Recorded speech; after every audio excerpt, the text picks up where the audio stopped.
You woke up in the dark belly of a longship, heaving like a beast, wounded and enraged. The creaking wood groaned around you, straining beneath the weight of the sea's fury. Cold water soaked through your furs and bit into your skin. It was everywhere now, in the seams, in your boots, in your bones. The smell of salt, pine tar, and old sweat filled your nostrils like something rotting. You had slept curled in your corner of the hull, if sleep was even the right word, more like waiting with your eyes shut. Your hand was on your dagger. You weren't sure when you'd grabbed it. Above, the thud of boots, the scrape of a mast turning. Someone screamed, not a war cry, a real scream, the kind men make when they see something no story has ever warned them about. Your name wasn't Kalen, not really. That was the name they gave you after dragging you from the sea when you were a boy.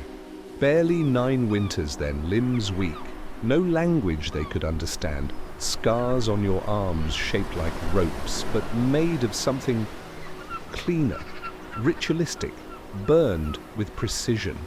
You didn't remember much from before, but something had changed in you when the storm began. Something had awakened. The Vargfjell was not a ship for raiding monks and stealing cows. It was a cursed vessel, though no man on board would say so aloud. Painted black from sail to stern, its dragon-head prow had no tongue, only a hollow mouth carved with runes, too old for the skalds to sing. It was said, Skorri Half-Fang stole the ship from a grave king who ruled a drowned land. Others said it was built from the ribs of a sea serpent. But everyone agreed on one thing. No ship that sails the Rauðhavet returns unchanged. You remembered the silence when you departed port, the silence of men pretending they did not fear the omen of gulls flying inland, of waves lapping with no wind, of firelight turning blue the night before launch. Brynja the Red had been the only one to laugh then. Her voice was harsh as gravel, red hair braided with fish bones, axe always at her side. She walked among the crew with the swagger of one who'd earned her blood debt. She had once held a knife to your throat during a raid and then spat beside your face and said, "Not you, not today." She hadn't trusted you since, not really. But she'd saved your life once in the marshes of Kultfjord. And that counted for something. Skorri Half-Fang, chieftain of the Vargfjell, rarely spoke unless he was furious or drunk. He was neither the day he led the ship into fog that didn't move. The men didn't question him. They feared him too much. His face was half beautiful, half ruined. One blue eye like a glacier, the other a gaping socket stitched with iron nails. He had torn it out himself after a dream. "I saw her," he had whispered, shaking with mead. "The Salt Mother. She said, 'You see too much, little flame.' So I took her gift and gave it back." No one knew what he meant, or who the Salt Mother was. Thafrid, the helmsman, had tried to warn him. "You've broken the line, Skorri," he had said that morning. "No ship sails past the dead wake." "That rule died with the gods," Skorri answered. "Now we hunt deeper, deeper." That word had lingered like rot. Tonight, the storm had teeth. Rain slammed against the deck in sheets. The mast groaned. You could hear men shouting above, ropes snapping, something wooden splitting clean down the middle. Your body moved before your thoughts did. You climbed the ladder, boots slipping on wet rungs, dagger still in hand. You emerged into chaos, black sea all around, broken only by jagged flashes of lightning. The sail hung like a torn veil, snapped on one side. Men scrambled to lash it back. Brynja was shouting, trying to herd the chaos into order. Thalfrid gripped the tiller with both hands, old eyes wild. Then you saw them, in the water. At first you thought they were pieces of wreckage. Then one turned, white skin, open eyes, fingers clawing the side of the hull. Another, then another, 3, 4, a dozen, silent, floating just beneath the surface, pale as bone, eyes open but not seeing. and all of them smiling. Ingrim appeared beside you, soaked and swaying. "I told you," he said, eyes wide with madness. "They followed your scent." Your heart thundered, but your body knew what to do. You moved across the deck toward Brynja, dodging a flailing rope, catching yourself on a bench. "Kaelin!" she barked. "Get a spear in your hand or go below and die quiet." "Look," you said. She turned, saw them. Her face went still, not scared, something else. Recognition. "They're not real," she said softly. Another bolt of lightning lit the night. One of the bodies grinned wider. Then it moved, hand up, grasping the rail. Then another. Then two more. They were climbing aboard. The first one reached the deck near the prow. It moved slowly, joints stiff, like it had forgotten how bones worked. A young man, what was left of him, barefoot, ribs showing, seaweed in his beard. One eye was missing. The other stared at you. Brynja didn't wait. Her axe split his chest from clavicle to gut. He didn't scream. He collapsed like wet cloth. Another clambered aboard, a woman this time, once beautiful, now bloated, face mottled with salt scabs. Her hand seized the rail. She opened her mouth and something like brine poured out. Then she whispered, "Help me." Brynja hesitated, just for a moment. That was enough. The dead woman lunged, mouth open, hands grabbing for flesh. You buried your dagger into her throat. She collapsed, spasming. Then the sea began to sing, a low note, deep, almost below hearing. Not music, not language, but something pulling. Half the men froze. One dropped his axe. Ingrim dropped to his knees and began laughing, clawing at his face. "It begins!" he shrieked. "The sea sings, and the drowned wake." Skorri emerged from the captain's quarters like a demon loosed. He took in the scene, the dead things on the deck, the fog, the singing. And for the first time since you'd known him, he looked afraid. "To arms!" he shouted. "No mercy! Cut down anything that moves!" The battle was short, brutal. The Draga, the drowned dead, were not warriors, but they didn't die easy. You had to sever head from spine. You learned that after your blade snapped against one's ribs, and it still came at you, mouth wide, trying to chew through your collarbone. Men fell. Two taken by the sea. One vanished under a pile of corpses. And then silence. No lightning, no wind, only the sound of rain. You stood there, soaked and panting, blade broken, your arms slick with blood that wasn't yours. Brynja leaned against the mast, axe dripping. She met your eyes. "Still breathing, Kaelin?" she asked. You nodded. "Good. I need someone to blame." Skorri stood amid the carnage, eye scanning the deck. "We've broken something," he muttered. "A gate." Thalfrid limped forward, jaw clenched. "You were warned." Skorri rounded on him. "Shut your mouth. You heard the sea sing?" Thalfrid said. "Same as I did, same as they did." Skorri turned to you. You were the first to see them, weren't you?" You nodded slowly. Ingrim cackled from the corner, holding a dead man's hand like a child clutches a doll.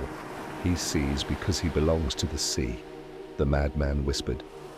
"He returned to her once. She's calling him again." Skorri walked to you. His shadow fell over yours. You couldn't read his eye. Not entirely. "Do you dream, Kaelin?" he asked quietly. You said nothing, but the answer was yes. Every night now. And the sea was always waiting. Rain fell in steady ropes. The dead lay in heaps across the deck of the Vargfjell. Pale, bloated things with hollowed cheeks and seawater dripping from their mouths.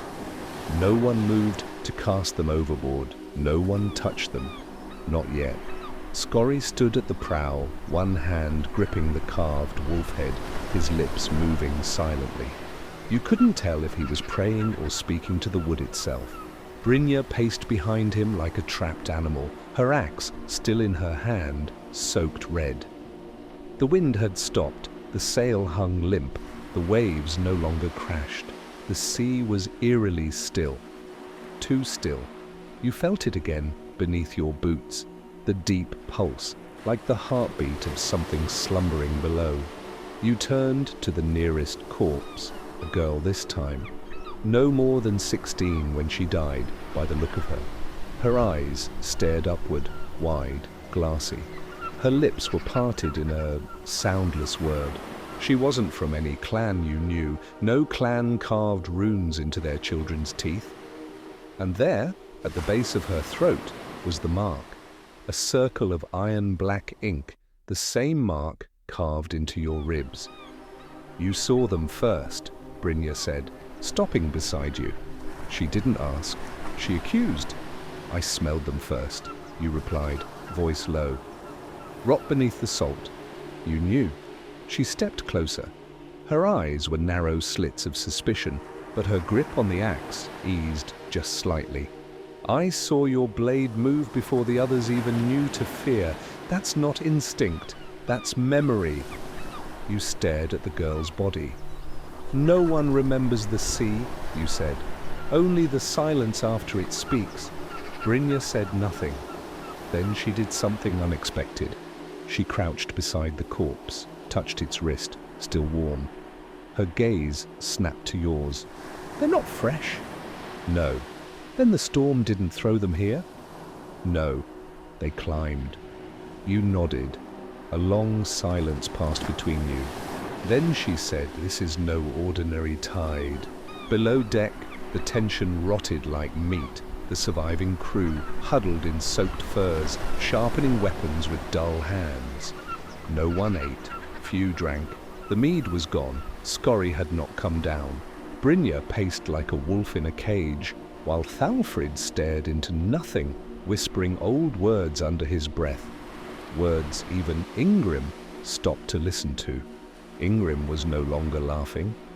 He sat in the corner, clutching a bone charm and humming to himself. Every few minutes he scratched something into the hull with his nails. Symbols you didn't recognize, but they looked like waves, and eyes, always eyes. Then came the stench. The smell hit first. Not the salt, sour rot of the ocean, but something sweet, like decaying fruit left too long in the sun. You and Brynja reached the upper deck first. 2 of the bodies were gone, not thrown overboard, not washed away. Gone, vanished. Rope still looped around where they had been lashed to the rail. Blood trails ending in nothing, no drag marks, no footprints, just absence. Who untied them? Thalfrid demanded. Silence. The crew looked among themselves. No one, said Brynja. We lashed them down tight. They were dead. I buried my axe in the girl's throat myself. Maybe they weren't dead, someone muttered. Ingrim giggled. No, he whispered. They just remembered they were supposed to be. Skorri emerged from the captain's quarters. He looked at the empty places, then at you. Still breathing, he said. It wasn't a question. You met his gaze. What are we? He asked. Men in a ship?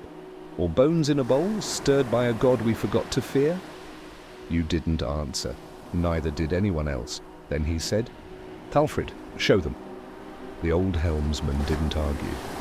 He hobbled to the captain's table and pulled out the sea chart, an aged slab of whale parchment marked with charcoal and blood ink. This is the Rauðhavet, Thalfrid began, pointing to the vast sea between the known lands and what Scalds called the Blot Deep, the Blood Deep. This is where we were to sail, the coast of Elgrund. Easy raid, easy meat. His finger drifted, then halted. But this, he said, tapping a place near the center of the map, is where we are. The crew muttered. No such place, one growled. Aye, said Thalfrid. That's the point. This isn't on any real chart, not since the God's Lost Age. He looked to Skorri. The chieftain stepped forward. This is the Njordr Gate. Ingrim began to hum louder. No man sails past the gate, said Thalfrid. No living man. Skorri's voice was quiet. We sail it now. Chaos erupted. Men shouted. Accusations flew. Fists were thrown. One of the younger rowers tried to bolt, and Brynja floored him with the butt of her axe. "Enough!" she roared. "This is mutiny!" Skorri bellowed. "I will drown the first who raises steel against me." "You lied to us," a bearded warrior spat. "This wasn't a raid, it was a suicide." "I swore no lies," Skorri growled. "I swore only the truth the gods gave me in blood." He held up a strip of red cloth, soaked and stiff. It bore a symbol, the same mark on your ribs, the same as the girl's neck. The crew stared. Skorri's voice dropped. 20 years ago, a ship vanished here, a drakkar like ours. Its crew saw the deep face of Njordur and lived just long enough to scream about it. He turned to you, except one. Your blood froze. "I found him washed ashore," Skorri said, pointing at you.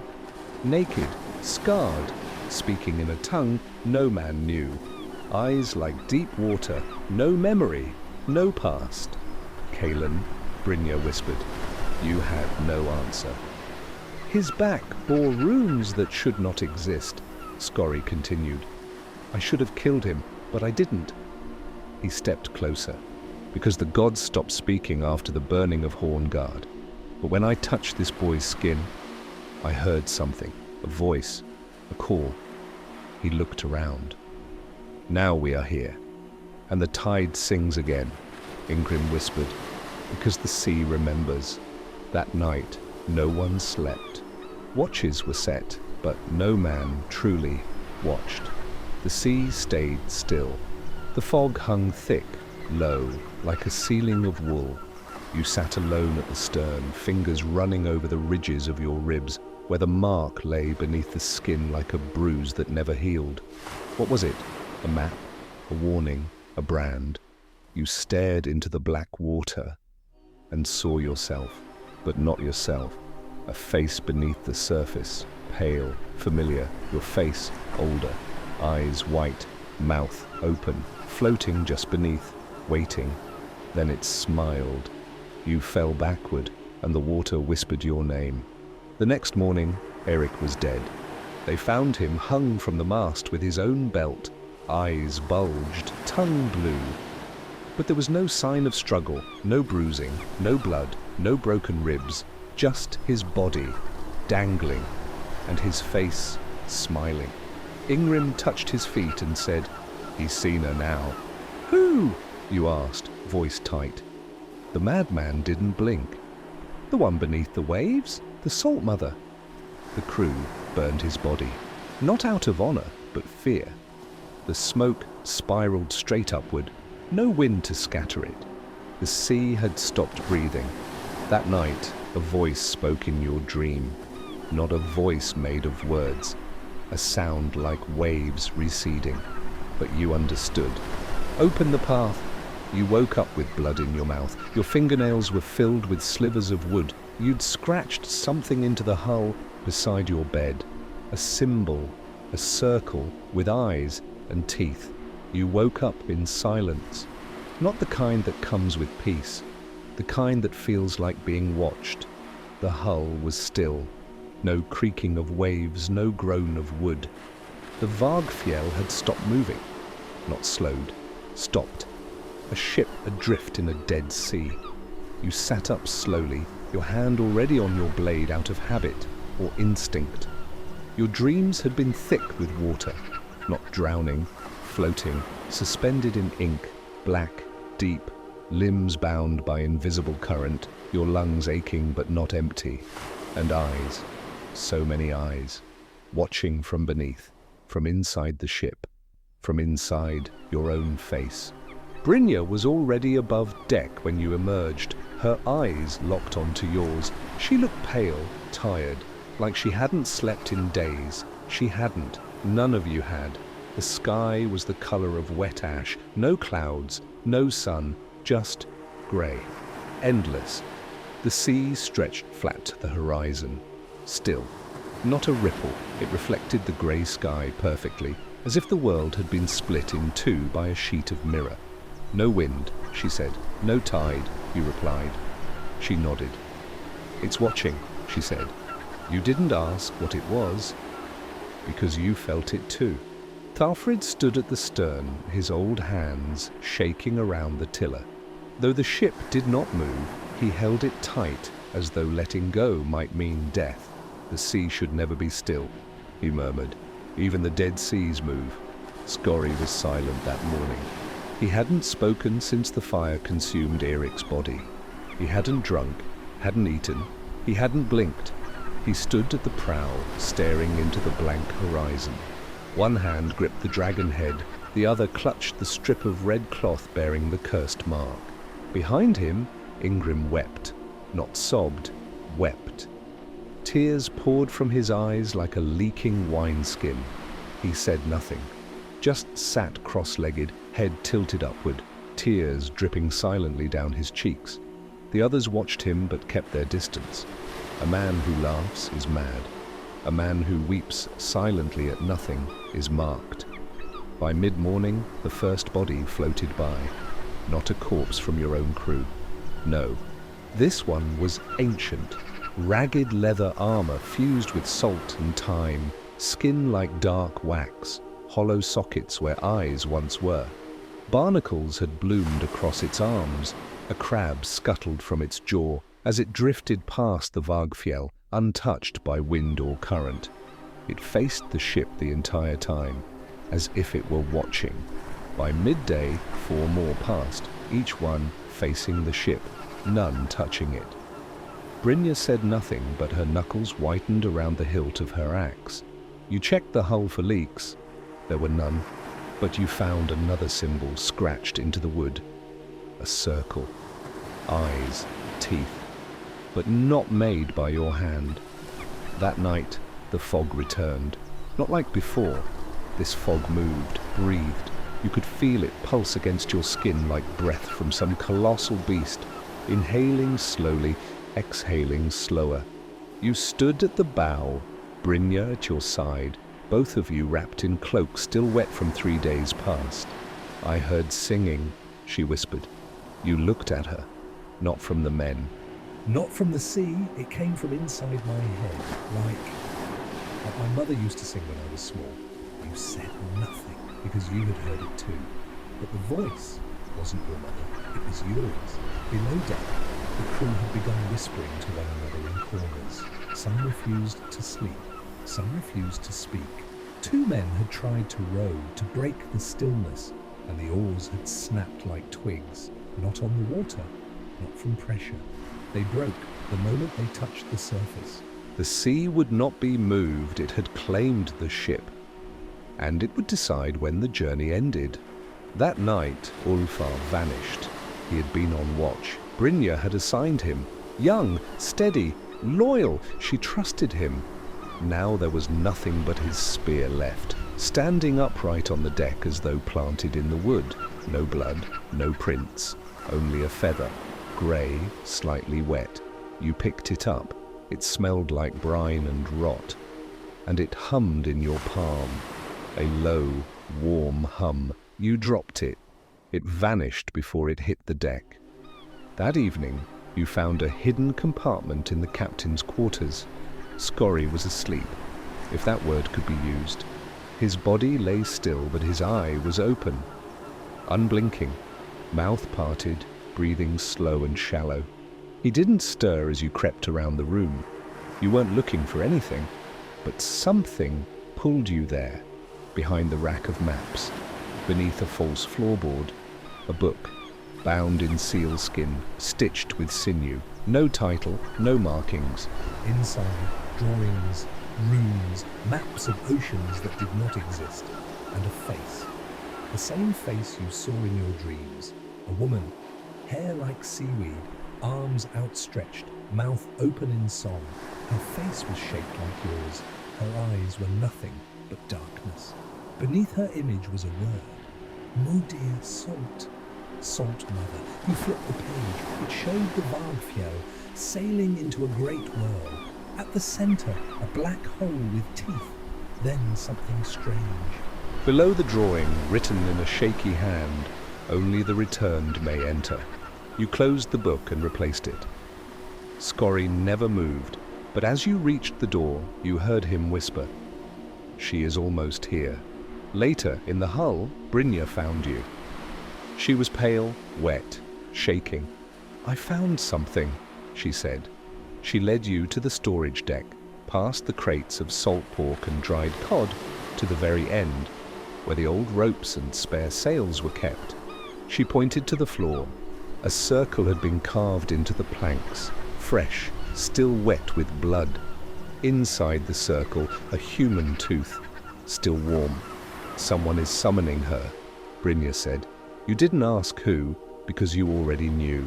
Someone wanted the Salt Mother to rise, and that someone was still aboard. That night, you dreamed of the storm again, but this time you stood upon the sea, not the ship, the sea itself. You were barefoot, alone, and the water was solid beneath your feet, endless in all directions. Then she came, the Salt Mother, not walking, not swimming. She rose, towering, tall as a mountain, but not made of flesh. She was kelp, driftwood, bone, sea foam, barnacle. Her face was shifting. Sometimes yours, sometimes Skorri's, sometimes no face at all.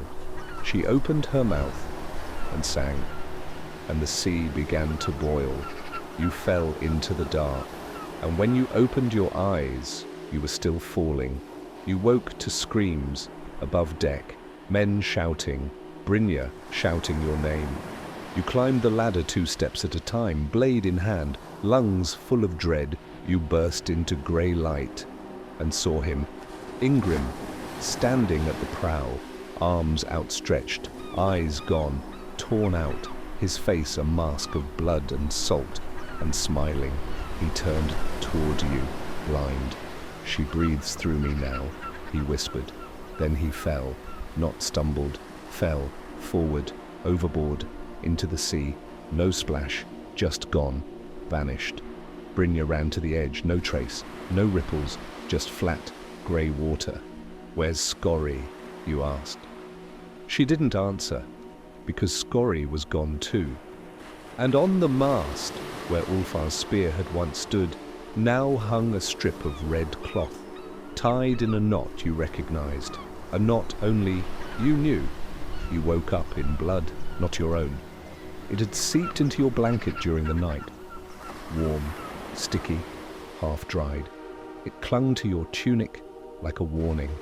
The hull was quiet, unnaturally so, the kind of silence that chokes breath before it leaves the lungs. Above, faint footsteps, cautious. You rose slowly, blade in hand, and listened. Voices, 2 men, then 3, then more. Murmurs like prayers or conspiracies. You crept toward the ladder, but before you could climb, the hatch slammed shut, locked. You were trapped below. The darkness inside the hull thickened. Lanterns had been removed. Even the cracks in the planks let in no light. Only the smell remained. Old tar, damp ropes, and something beneath that. Meat. Cooked? No. Burned? No. Opened. You followed the scent toward the back of the hull, past storage crates long empty, past broken chests, smashed barrels, past the symbols you had once scratched during a dream and now found duplicated, carved again, deeper by another hand. At the far end, a curtain of sailcloth. Behind it, a room you had never seen, small, round, lined with bones. At the center of the room sat a stone basin. Seawater shimmered inside it, unnaturally still. Around the edges, human teeth, crushed shells, and one familiar item, a strip of red cloth tied in a spiral. Beside it, a dagger, not Norse, older. Its hilt was carved from whalebone, etched with a language lost even to rune stones. And behind it all, nailed to the wall, was a carved panel. It showed a ship, the Vargfjell, split in 2. From it spilled men, women, children, and at the bottom, arms rising from the sea to catch them, not to kill, to cradle. You turned, blade drawn, just as the hatch above opened with a bang. Light stabbed downward. Two men climbed down, armed. You recognized both, Gunnar and Frode. Loyal once to Brynja, now uncertain. They pointed their weapons at you. Kaelin, said Gunnar, Skorri is gone. Ingrim is dead. Ulfar too. You've been found at every shadow since this voyage turned. And now, he gestured at the shrine. What is this? You didn't answer. You didn't need to. They were afraid, not of what you'd done, but of what you might be. Come with us, Frode said, without blood, or Brynja won't be able to protect you. You held out your hands, slowly, and surrendered your blade, for now. Above deck, the air was thick with tension. Half the crew stood in a wide circle around the mast. Brynja was there, hands bloodied, her hair undone, eyes wild. She looked at you with something between grief and rage. He says he doesn't know, said Frode, dragging you forward. But the shrine below tells a different story. Where is Skorri? You asked. No one answered. Then Thalfrid stepped forward. He walked off. You frowned. Walked where? The helmsman pointed to the sea. There. You followed his gaze. The Vargfjell was no longer surrounded by open water. Sometime during the night, without wind, current, or movement, the ship had drifted, or been drawn, into the eye of a spiral. A vast ring of jagged rock had risen around the vessel, like a crown of black teeth. Waves did not touch it. Wind did not cross it. It was a natural formation by no natural hand. And at the center, in the water, stood a man, Skorri, up to his waist, arms open, eyes closed, smiling. We tie him, said Frode. We bind him, then we sail out the way we came, if the sea will let us. The sea will not, said Thalfrid. You think you understand tides. You do not. This is a prison made of her breath. We sail only when she exhales. Brynja stepped between them. No one touches him until we know what he is, she said. We know what he is, Gunnar said, pointing at you. The circle grew tighter. You met their eyes one by one. Some looked away, some didn't. Then Brynja did something unexpected. She threw you a blade. Let him prove his place, she said. If he wanted us dead, we'd be dead. He fights beside us, or not at all. You caught the blade mid-air.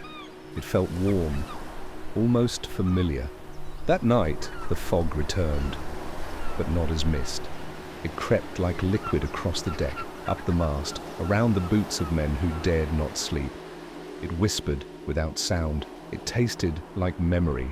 You stood watch with Brynja. She hadn't spoken to you in hours. Then, I knew you weren't one of us, she said. You stayed silent. But I never thought you were one of them. You turned to her. What do you think I am? She didn't answer. Instead, she asked, what did she show you? You looked out to the spiral. To whom do you refer? She stepped closer. The Salt Mother, Modir Salt, the drowned witch, the root of the deep. You met her eyes. She showed me a cradle. Brynja blinked. Oh, wow. A cradle made of ribs, floating in the sea. Her voice softened. And who was in it? You didn't answer, because you already knew. At dawn, Skorri returned. He climbed aboard in silence, soaked but smiling. He walked to the mast and collapsed, not from wounds, from peace. His eyes stared upward, open, dead, his mouth full of seaweed, and clutched in his hand the bone dagger from the shrine. Fresh blood stained the hilt, but it was not his. The crew erupted. Some wept, others cursed. One man vomited over the side. Thalfrid approached, knelt, and took the blade from Skorri's hand. He turned it in the light. His eyes went wide. This isn't Norse? No, you said. It's hers. He looked at you and whispered, then it's begun. A mutiny began that afternoon. Not shouted, not stormed, whispered. Gunnar and Frode gathered half the crew. They demanded return. Sails raised, ropes cut, The sea would not stop them if they did not listen. Brynja stood her ground. She ordered them to lower their blades. They refused. You stood at her side. Kaelin's the reason we're cursed, Gunnar spat. He and Skorri plotted this voyage from the start. You think it coincidence he was found in this very sea years ago? Brynja stared at him. No, I think it fate. You love him, Frode said, laughing. The red wolf with a heart? Never thought I'd see it. Brynja raised her axe. Say that again. He didn't, but he smiled. And then someone screamed. The scream came from below. The hold. Men rushed down. What they found silenced even Frode. One of the crew, Tormund, lay dead, chest torn open, symbols carved into his ribs. Blood coated the floor. But there were no footprints, only one thing left at the center. The cradle. The same you saw in your dream, made of ribs, floating in a basin of seawater, and inside it a child, sleeping with your face. You stood at the prow as the ship drifted closer to the altar. No wind guided it, no current pushed it, yet the Vargfjell moved with certainty, like a memory returning to its birthplace. Brynja stood beside you, silent. Her knuckles were white against the haft of her axe, her breathing sharp but steady. Below, the water had changed. It no longer reflected the sky. It absorbed it. Dark, still, endless. The Black Sea was not sea at all, it was a mouth, and the altar floated at its center like a tooth on the tongue of some great beast. The altar was ancient, built of bone-colored stone, slick with salt and time. Coral had grown along its base in spirals. Runes covered its surface, none like the ones carved by men. These were older, fluid, almost alive. At its heart lay the mirror, a perfect disk of still water hovering unnaturally atop the altar, unspilled despite the ship's nearness. You saw no frame, no bowl. It simply was. It called to you, not aloud, not in language, but in recognition. The moment your boot touched the altar, the sky shifted. Clouds vanished. Color bled from the world. All sound ceased. Wind, sea, breath, even thought. Only the soft pull remained. The mirror waited.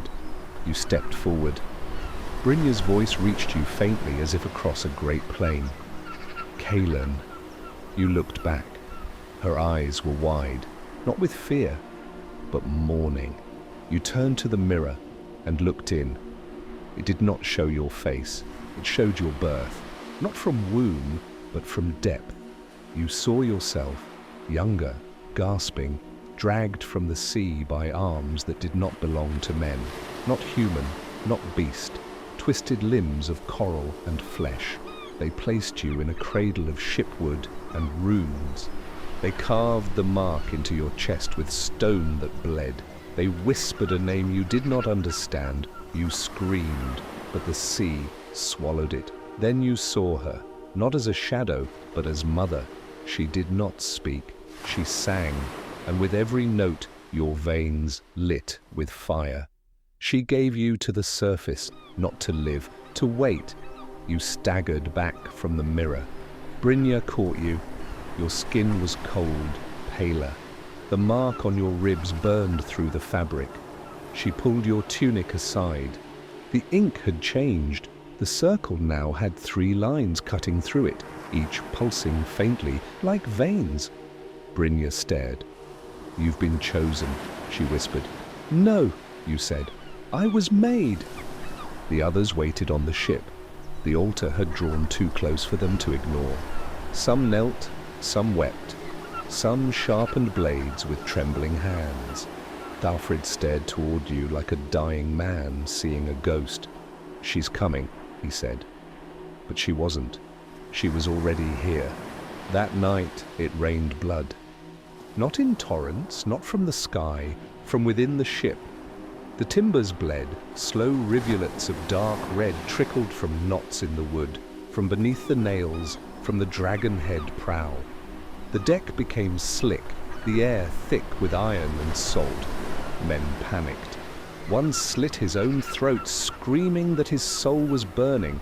Another threw himself into the water. He did not sink, he did not swim, he simply vanished. Then the singing began, low, haunting, not from the sea, from below deck. You and Brynja led the descent. The stairs groaned under your weight. The darkness clung like wet cloth. And at the bottom, you found them. 3 of the crew kneeling around the bone basin. The cradle was gone. The mirror now lay here, floating in the air. They chanted. Each word made your stomach twist. One by one, they turned to you. Their eyes were solid black. They rose together. One drew a blade. Brynja struck first. Her axe split skull from jaw. The second lunged at you. You parried, then buried your dagger beneath his ribs. He smiled as he died. The third tried to flee, but stopped mid-step. Blood poured from his mouth. He collapsed, a spear through his back. Thafrid stood behind him, panting. He dropped the weapon and fell to his knees. "It's begun," he said. Then he died, no wound, no poison. He simply stopped breathing. The mirror pulsed. A light rose from it, dim and shifting. You looked in once more. This time it showed the Vargfjell, burning, splintered, sinking, men screaming, and at the center of it all, you, not drowning, not dying, singing. You awoke later, unsure of how much time had passed. The sky was black now, not with night, with presence. A shape hovered over the altar, massive, indescribable, a form not meant for surface eyes. It watched you with 1,000 mouths and one eye. The sea boiled, the ship shook, men screamed. Then silence, and a single word echoed in every mind, not spoken, imprinted. Mother. The stillness that followed was unlike any that had ever gripped the Vargfjell. It wasn't calm. It was the pause before a new breath, a breath not taken by man, but by the sea itself. The crew stood motionless, no scream, no whisper. Each soul aboard felt it, a memory not their own settling into the marrow of their bones. You staggered, as if your ribs had become hollow, vibrating with that word. Brynja caught you by the arm, her fingers iron strong, her face pale. You met her eyes, and in them you saw the same thing carved across every face around you. Recognition. No one asked what the word meant. No one had to.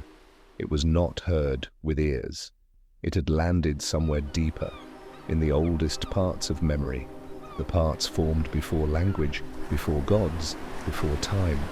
A low hum trembled through the hull, not from wind or current, but from within the ship itself, as if the vessel too had heard her call and was answering. The planks beneath your feet warmed and pulsed, rhythmically, like a heartbeat slow to wake. "She's awake," Thafrid whispered, his voice thinned with awe. No one dared reply. Then the ship began to move. There was no wind, no oar had touched water. Yet the Vargfjell turned slowly, without command, without resistance. It rotated until its black prow pointed toward the west, into the deep fog that had never fully lifted since the storm began. The sea did not churn, it unfolded. And there, beyond the curling mist, something stirred beneath the surface, a faint glimmer, a spiral, the same spiral etched into the runes, drawn into Kaelin's flesh, whispered in dreams. The sea opened, a trench, black, silent, impossible. "The cradle of teeth," you murmured. Brynja tensed beside you. The crew, one by one, dropped to their knees, some in worship, some in surrender. Others simply stared, empty-eyed, all reason lost to the hum building in their skulls. "They're slipping," Brynja said, "losing who they are." "They're not losing anything," you said. "They're returning." "Returning to what?" You didn't answer. You couldn't. because now you felt her more clearly than ever. She was beneath you, beneath the trench, not sleeping, not dead, waiting. And the song that now stirred in your throat wasn't yours, it was hers. The mirror, once suspended above the altar, had returned. No one saw it reappear. It simply hovered again above the mast, glowing faintly. But its shape had changed. It no longer reflected, it opened. Within it, swirling currents formed an image, a doorway formed of bone and coral, set in the floor of the ocean. A door not meant to be opened by hand, but by voice. By your voice. Suddenly the ship lurched. The crew cried out, clutching ropes and railings. The Vargfjell had begun to descend, not sink, but lower, slowly, into the spiral trench. The water moved around it like silk, parting as if making way, not falling. Welcomed. This is it, Talfrid whispered. The gate. Gate to what? Brynja asked, her voice barely audible. To the place where silence was born. The descent deepened. All light vanished from above. Only the ship glowed now, its planks lined with veins of light, like bioluminescence pulsing in rhythm with your chest. The trench widened until it became a basin. At the center of that abyss lay the door, 30 feet tall, formed not of stone, but of still water held in place. Symbols moved across it like fish in a current, runic forms, ancient, ungraspable.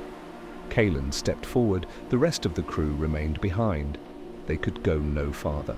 Whether by fear or force, their bodies would not move beyond the circle inscribed into the coral floor.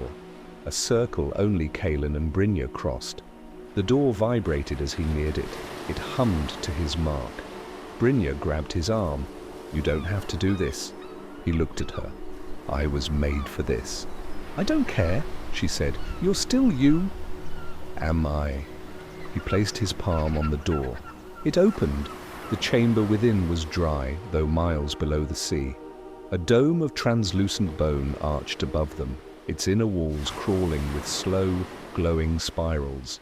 Runes hovered in the air like smoke, reacting to Kaelin's breath. At the center, an altar.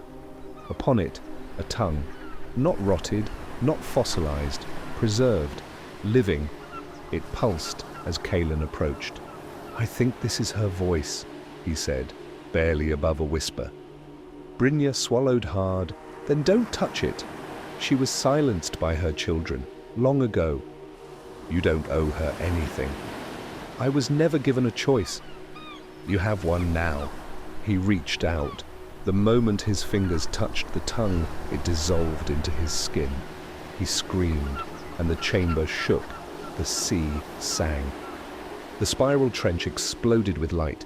Beams of color fired upward into the depths. The crew aboard the Vargfjell collapsed, hands over ears, eyes wide. Some wept, others laughed. A few dropped dead instantly, blood pouring from their ears. Thalfrid fell to his knees. She's awake, he gasped. She's awake and she remembers. Kaelin stumbled from the door. Brynja caught him. His skin burned with symbols now, glowing runes racing down his arms, across his neck. His voice was not his. It vibrated with something deeper, older, vast. She didn't flinch. She held him. I'm still here, he said. His voice layered in octaves not his own. She believed him. The Vargfjell began to rise, not by oar or current, but as if carried in the arms of the sea itself. The trench closed beneath it, coral and stone weaving back together in silence. Above, the water shimmered, no longer dark, but awash in colour. Schools of fish Kaelin could not name swam in synchrony with the ship's movement. Beings older than myth watched from behind columns of reef, some shaped like men, others like storms frozen mid-rage. When the ship broke the surface, dawn was breaking. Real dawn, sky pink and gold, clouds parted like curtains, and the air was filled with the scent of brine and rain, and something alive. The crew awoke one by one. They no longer looked like raiders, not warriors, pilgrims. Each man bore some mark now, etched into skin or stitched into dreams. Kaelin stood at the prow, eyes closed, listening. Brynja came to him, her hand on his back. "What now?" she asked. His voice, still not entirely his, replied, "Now we sing." The days that followed were like none before. No birds followed, no wind howled. The Vargfjell did not drift, it moved with purpose. Wherever they sailed, the sea calmed, storms parted, sharks vanished, islands once lost reappeared. And with each passing day, Kaelin's voice returned more to him, but it remained more than him. He remembered things he had never lived, sailed seas no map had drawn, spoke languages he had never learned. He had become more than man, and less than human. And Brynja, she stayed, not because she believed, but because she refused to leave. On the seventh night, as the moon rose full and vast, the ship came to a stop. No anchor had dropped, no land was in sight, but the water stilled. Kaelin stepped to the center of the deck. The crew formed a circle around him, unspoken, rehearsed, yet none knew why. He raised his arms, and the sea responded. Waves shimmered with light, forming runes across the surface. They burned white, then blue, then deep, violet. A voice rose from Kaelin's throat, layered and vast. He sang, not a hymn, a remembering, and the ocean answered. From the depths rose shapes, hulking, shadowed. At first, the crew braced for battle, but they did not attack. They watched. Colossal eyes blinked. Some wept. One reached forward, its fingers of kelp and coral offering a single stone. Kaelin took it, held it high. It burned with the same spiral etched into his flesh. A gift, a seal. Brynja stepped forward. "What is it?" Kaelin turned to her. "It's the key." To what? To the last door. That night, the crew dreamed, but not as men dream. They saw a city, beneath the waves, built not by hands, but by intention. Its streets curved like song. Its towers rose like prayer. In the center stood a throne, empty, save for a crown of teeth and pearl. She had ruled there once, before she was betrayed, before silence fell, before she was forgotten, but she had waited, and now she remembered, and she was no longer alone. By morning the gift had vanished from Kaelin's hands, but its mark remained burned into his palm. The crew was changed, not in body, but in how they looked at one another. They no longer spoke idly. They moved with reverence, with purpose. A silence had settled over the ship, not fearful, but sacred. Even Thalfrid, once the loudest voice aboard, spoke only when needed. Brynja watched it all with unease. "They worship him," she whispered. You nodded. "He is different now." "But not gone," she said, "and I won't let him be." The ship altered course on its own, always westward, to the edge of the known world. And on the 13th day it came. Land, but not land as known to men. A black shore, towering cliffs, trees that pulsed with faint light, their leaves the color of deep wine. Mist curled around stones inscribed with moving runes. The crew disembarked in silence. No birds called, no insects buzzed. Time itself felt thinner here, as if something ancient waited just beyond the veil. Kaelin walked first. The crew followed. You and Brynja stayed behind, watching the line of men disappear into the trees. "I don't trust this," she muttered. "It's too late for trust." She looked at you. Then we walked together. What they found was not a city. It was a tomb. And inside, upon a slab of sea glass, lay a body. Massive, serpentine, feminine, unmoving, not decayed, not breathing, resting. Kaelin approached, and her eyes opened. No one moved, no one breathed.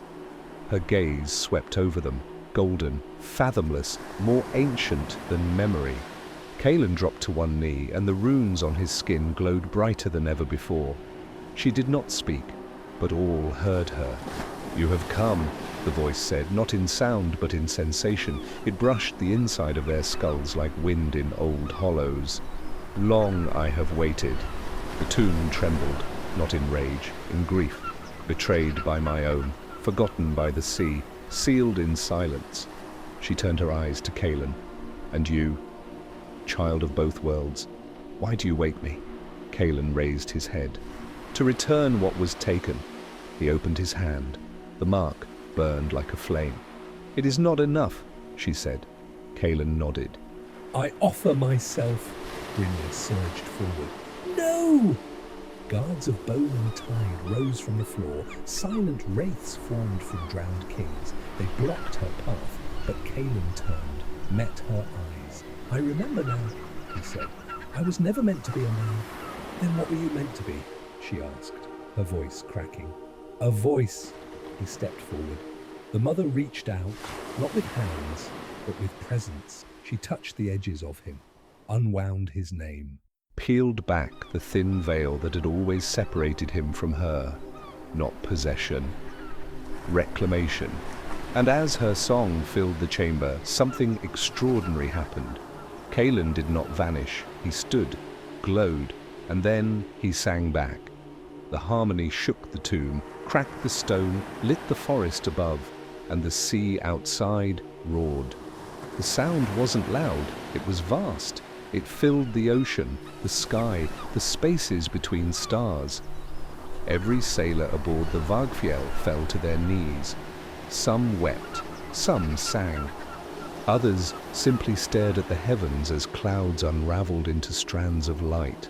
The mother rose, not bodily, but in spirit.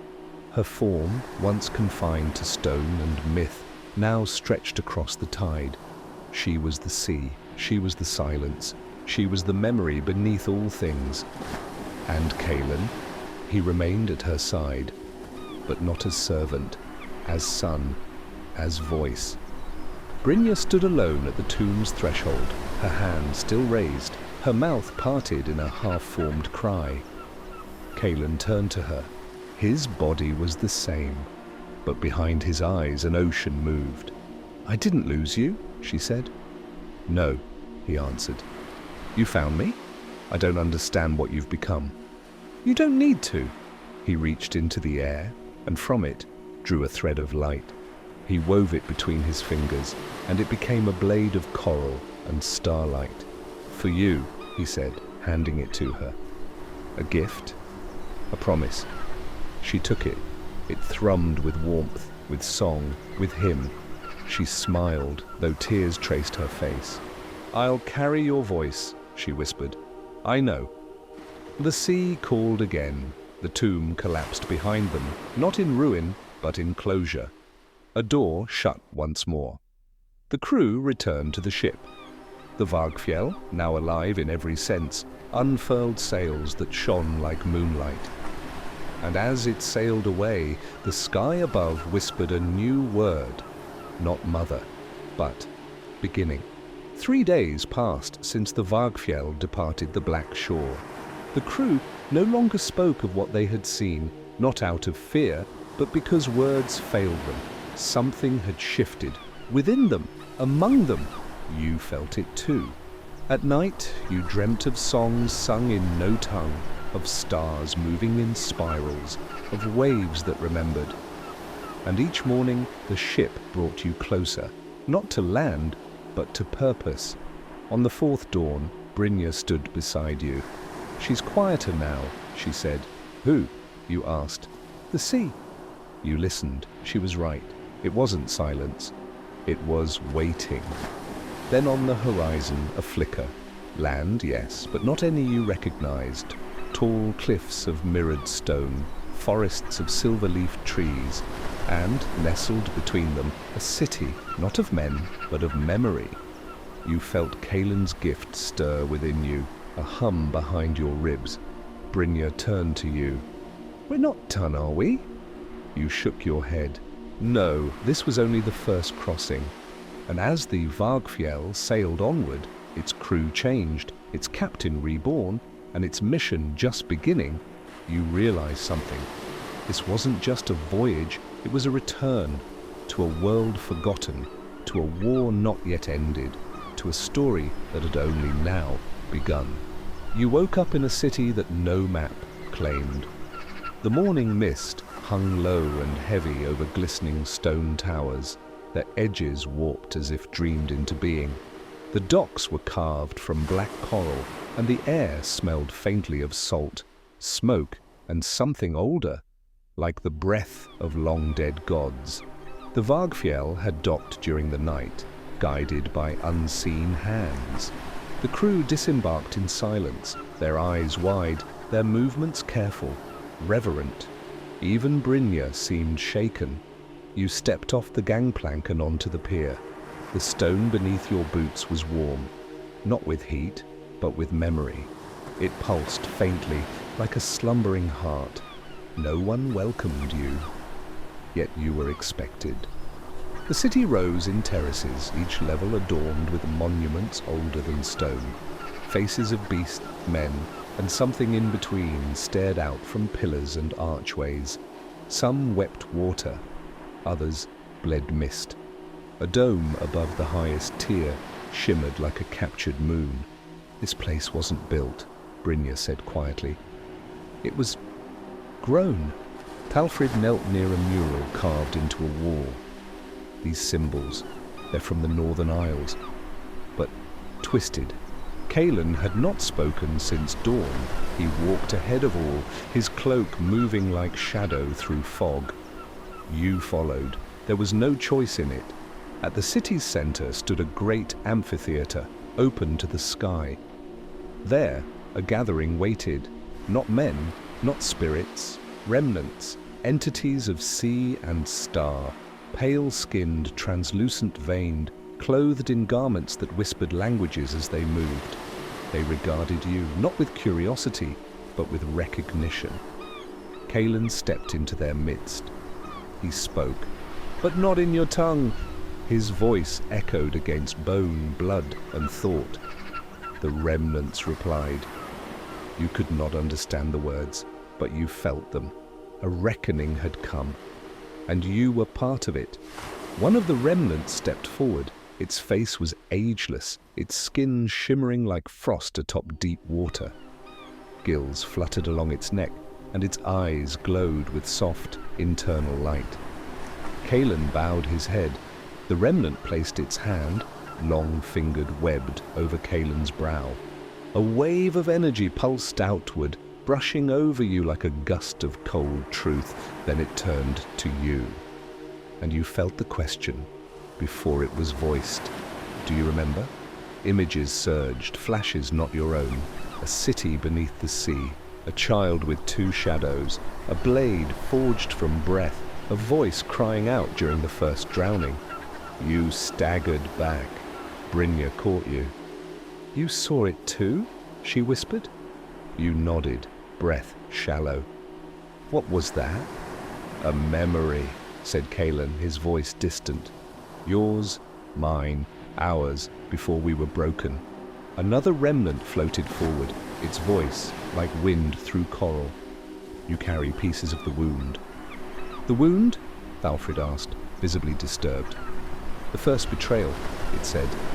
The war that shattered the harmony between land, sea, and sky.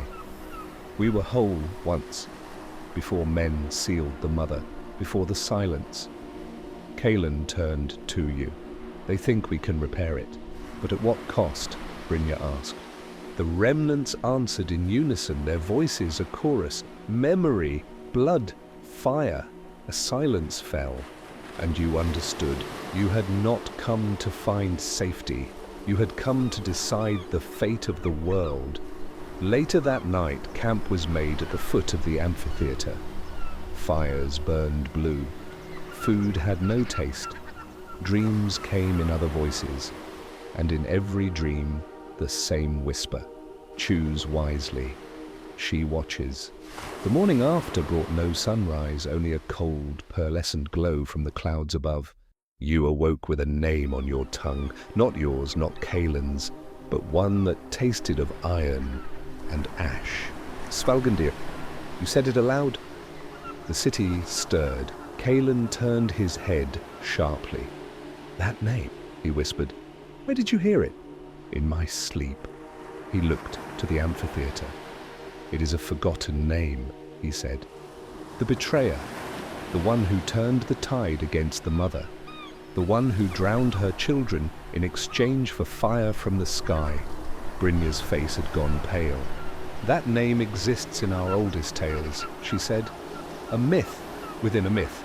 The remnants returned by midday. They spoke little, but guided your group down into the underlayers, caverns beneath the city carved from salt, bone, and volcanic glass. There, Kalen led the way. You followed, deeper and deeper. Each step brought visions, not dreams, memories. A woman with eyes like molten gold, reaching for a blade made of grief. A child whispering secrets to the tide. A war not of nations, but of songs. And always, at the center, the name again. Svalgandir. At the lowest chamber, you reached it. The seal. A massive disk of obsidian embedded into the earth, humming with quiet rage. Kalen approached. I've seen this before, he murmured. You felt drawn to it, compelled. Brynja stepped between you and the stone. Whatever this is, it's not our place, she said. We were meant to witness, not disturb. But the remnants were already forming a circle. And Kalen, he placed his palm on the seal. The world screamed and the stone cracked, just slightly, enough. Something ancient had heard, and it was waking up. The crack in the seal widened with a sound like bones splitting beneath ice. The remnants fell back, their translucent forms shuddering. Kalen did not move. His eyes were closed, face slack, body trembling. You called his name, but he did not answer. Then the wind began. From the fissure came no flame, no light, but a howl. A scream drawn from the marrow of the world itself. You stumbled backward, clutching your ears. Brynja dragged Kalen away from the stone as the remnants formed a warding circle, their hands weaving patterns in the air. The howl became a voice. Return. What was broken? The air rippled, the caverns trembled. The voice spoke again. Undo the theft. What theft? Brynja shouted, but the voice ignored her. It was not speaking to you, it was speaking through you, to something else. Outside, the city reacted. Towers shifted, water poured from statues. A tide rose from nowhere, crashing into the coral streets. From the mist, shapes began to form. Not ships, not beasts, but vessels. Hollow, humanoid, carved from driftwood and kelp, filled with the voices of the drowned. They are her guardians, one remnant whispered. They remember the wound. And now they come to see if it can be healed, another added. You looked to the cracked seal. What happens if we fail? You asked. Kalen's voice was quiet, distant. They won't just judge us. He met your eyes. They'll replace us. Like on the Vargfjell, the tide had turned. The sea whispered threats, the sky held its breath. You had opened something that could not be closed, and whatever came next would not be merciful. That night, the crew debated abandoning the city. There's no safety here, said Thalfrid, eyes hollow. We should sail while we still can. The sea won't let us, Brynja countered. Did you not hear her voice? We're entangled now. Kalen sat alone at the prow of the Vargfjell, staring into the black waters. You approached him. What did you see down there? He hesitated, then, not a prophecy, a memory. He looked at you. I was there when the wound was made. We both were. You shook your head. I wasn't born then. Neither was I. But that doesn't matter to the sea. You sat beside him. The remnants call us echoes, he said. Reflections of those who stood at the brink once before. You stared at the horizon. And now we're standing there again. He nodded. Only this time, we choose differently. In the hours before dawn, the mist parted. From the far shore, a figure walked across the water. Not floated, walked. A woman, tall, clad in robes of seaweed and frost. Her hair flowed like kelp, her face shone with pale light. She did not speak, but all fell silent. Even the tide, even the wind. Kalen rose. He did not kneel. He stepped forward. "I know who you are," he said. She tilted her head. "I carry your mark," he said, touching his chest. Her gaze shifted to you. Your knees buckled because you remembered her, not her face, her grief. The unbearable ache of losing something so vast it unraveled the stars. She raised her hand, and in your mind you heard, "Bring them." Then she vanished, as if folded back into the tide. Kalen turned to the crew. "We sail, now!" No one argued. They prepared the ship, wordless, urgent. You felt it too. Something awaited on the other side of that sea. Not battle, not answers, judgment. The sail caught no wind, yet the Vargfjell moved. The water beneath her hull shimmered silver blue, like veins of moonlight guiding her path. No one spoke. Even the gulls were gone. The world was holding its breath. Hours passed. The sea stretched endless, until the fog lifted and the horizon bled flame. Not fire, but light. Red and gold, violet and green, pouring from a single point above the sea, like the sky had torn open. There, rising from the waves, was a fortress, not built by men, a spiral of bone and coral, black stone and ancient metal towering into the broken sky. The crew gasped. You felt it before you saw it, the pull, like gravity, but deeper, soul deep. "It's the cradle," Kalen said, "where she last stood before the silence." You gripped the railing. "And now she's called us here." The ship docked on its own. No ropes, no anchor, just silence and waiting. Inside the cradle, the air was warm. The corridors pulsed faintly like veins within a living beast. Strange symbols glowed on the walls, familiar yet indecipherable. The remnants waited within. So too did others, not spirits, not men, shadows of memory, echoes with shape. Each bore a face you almost recognized, your father, your sister, yourself, but older, wiser. Broken, Kalen stopped walking. "I think we've come to the judgment hall." You looked around. "Then who will judge us?" No one answered, until the chamber darkened. And from the air above, a voice. "You will." You looked up. The ceiling had vanished. Above, stars swirled, constellations unfamiliar, yet you knew their names. They whispered back. The chamber pulsed in rhythm with your heartbeat. Before you stood, 3 pedestals. Upon each, an object, a blade forged from obsidian and frost, a mask carved from whalebone, cracked and blood-stained, a seed glowing faintly like a captured dawn. The remnants bowed their heads. Kalen stepped beside you, his voice low. "These are not weapons, they are paths." Brynja joined him. "Each one tells the world what we choose to become." You moved forward. Each item sang, but differently.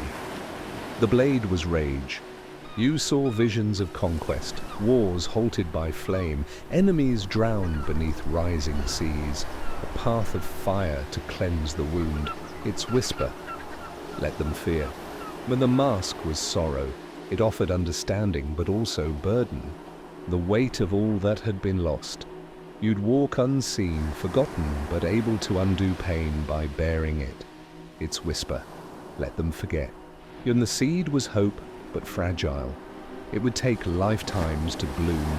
No glory, no vengeance, just healing, slow and uncertain. Its whisper. Let them grow. You turned to Kalen. He said nothing. This was your choice. And yet, you saw something shift behind his eyes. Fear, longing, or perhaps doubt. You looked to Brynja. She met your gaze. What do you believe in? You asked. She touched the seed. Life. You looked again to the mask, then to the blade. Each tugged at a different wound within you. You had come seeking answers, but now the world asked you the question. What kind of world should remain? The chamber darkened. The pedestal before you pulsed once more, waiting, watching. You reached forward. Your hand hovered over the seed, over the mask, over the blade. Your breath caught, and then you closed your fingers.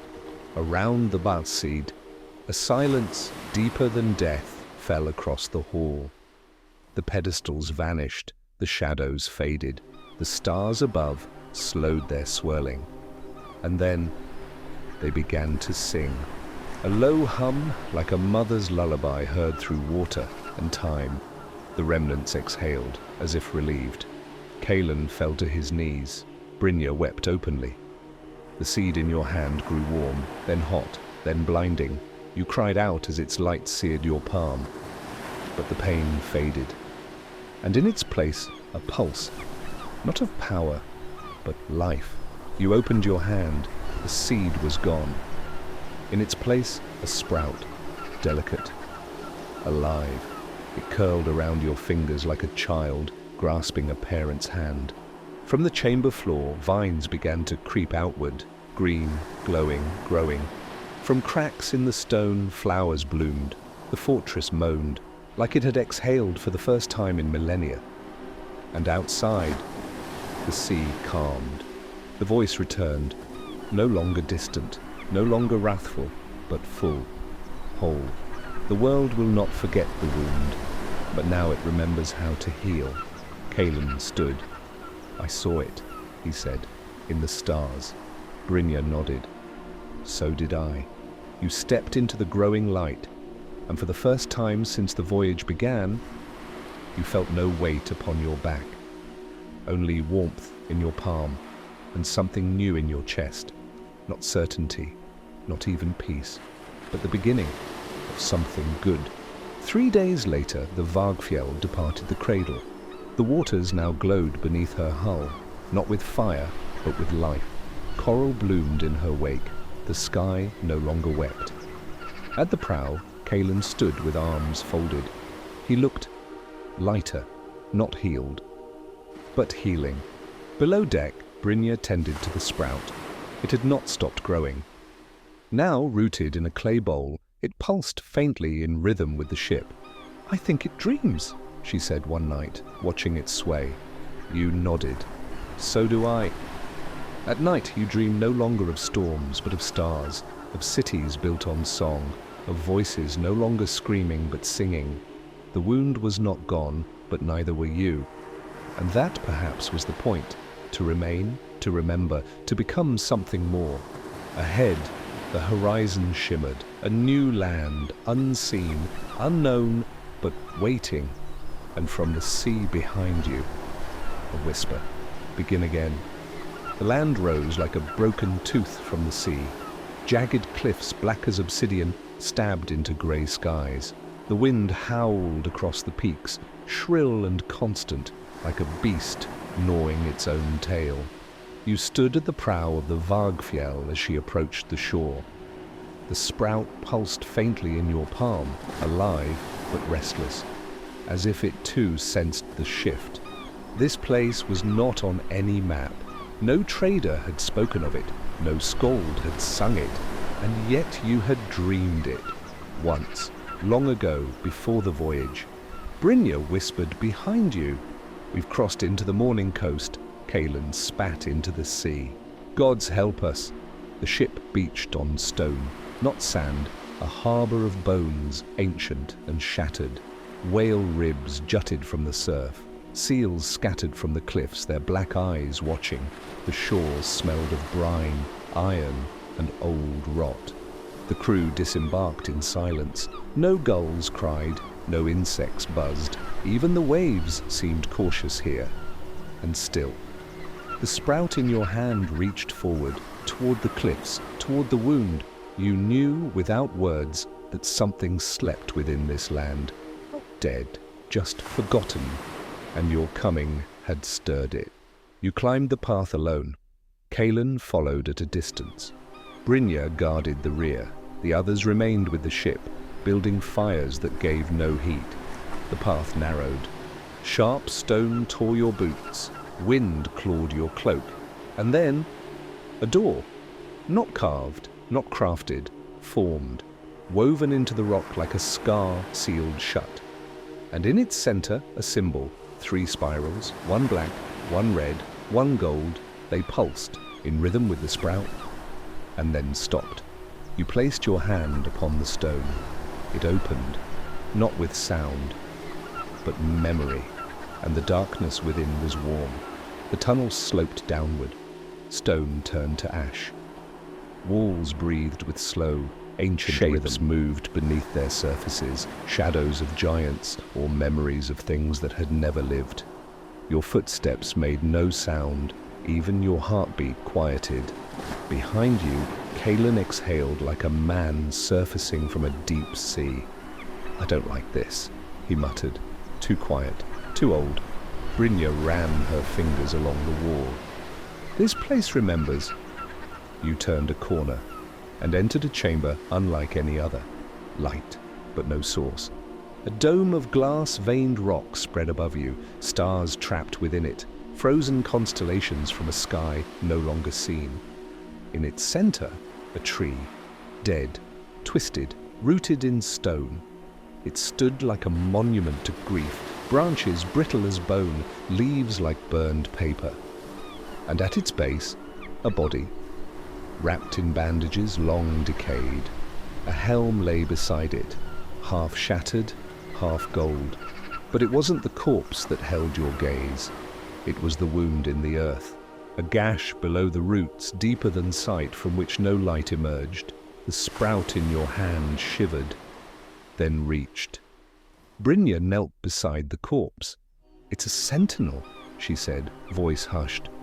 "One of the first who guarded the sowing flame." Kaelin frowned. "Then where's their blade?" You looked to the tree again. A single branch curved unnaturally.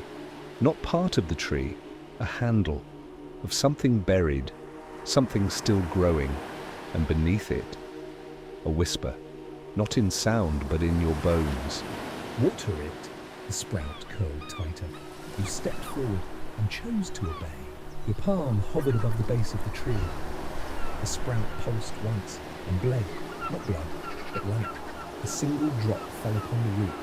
It hissed as it touched the wood, and then the chamber trembled.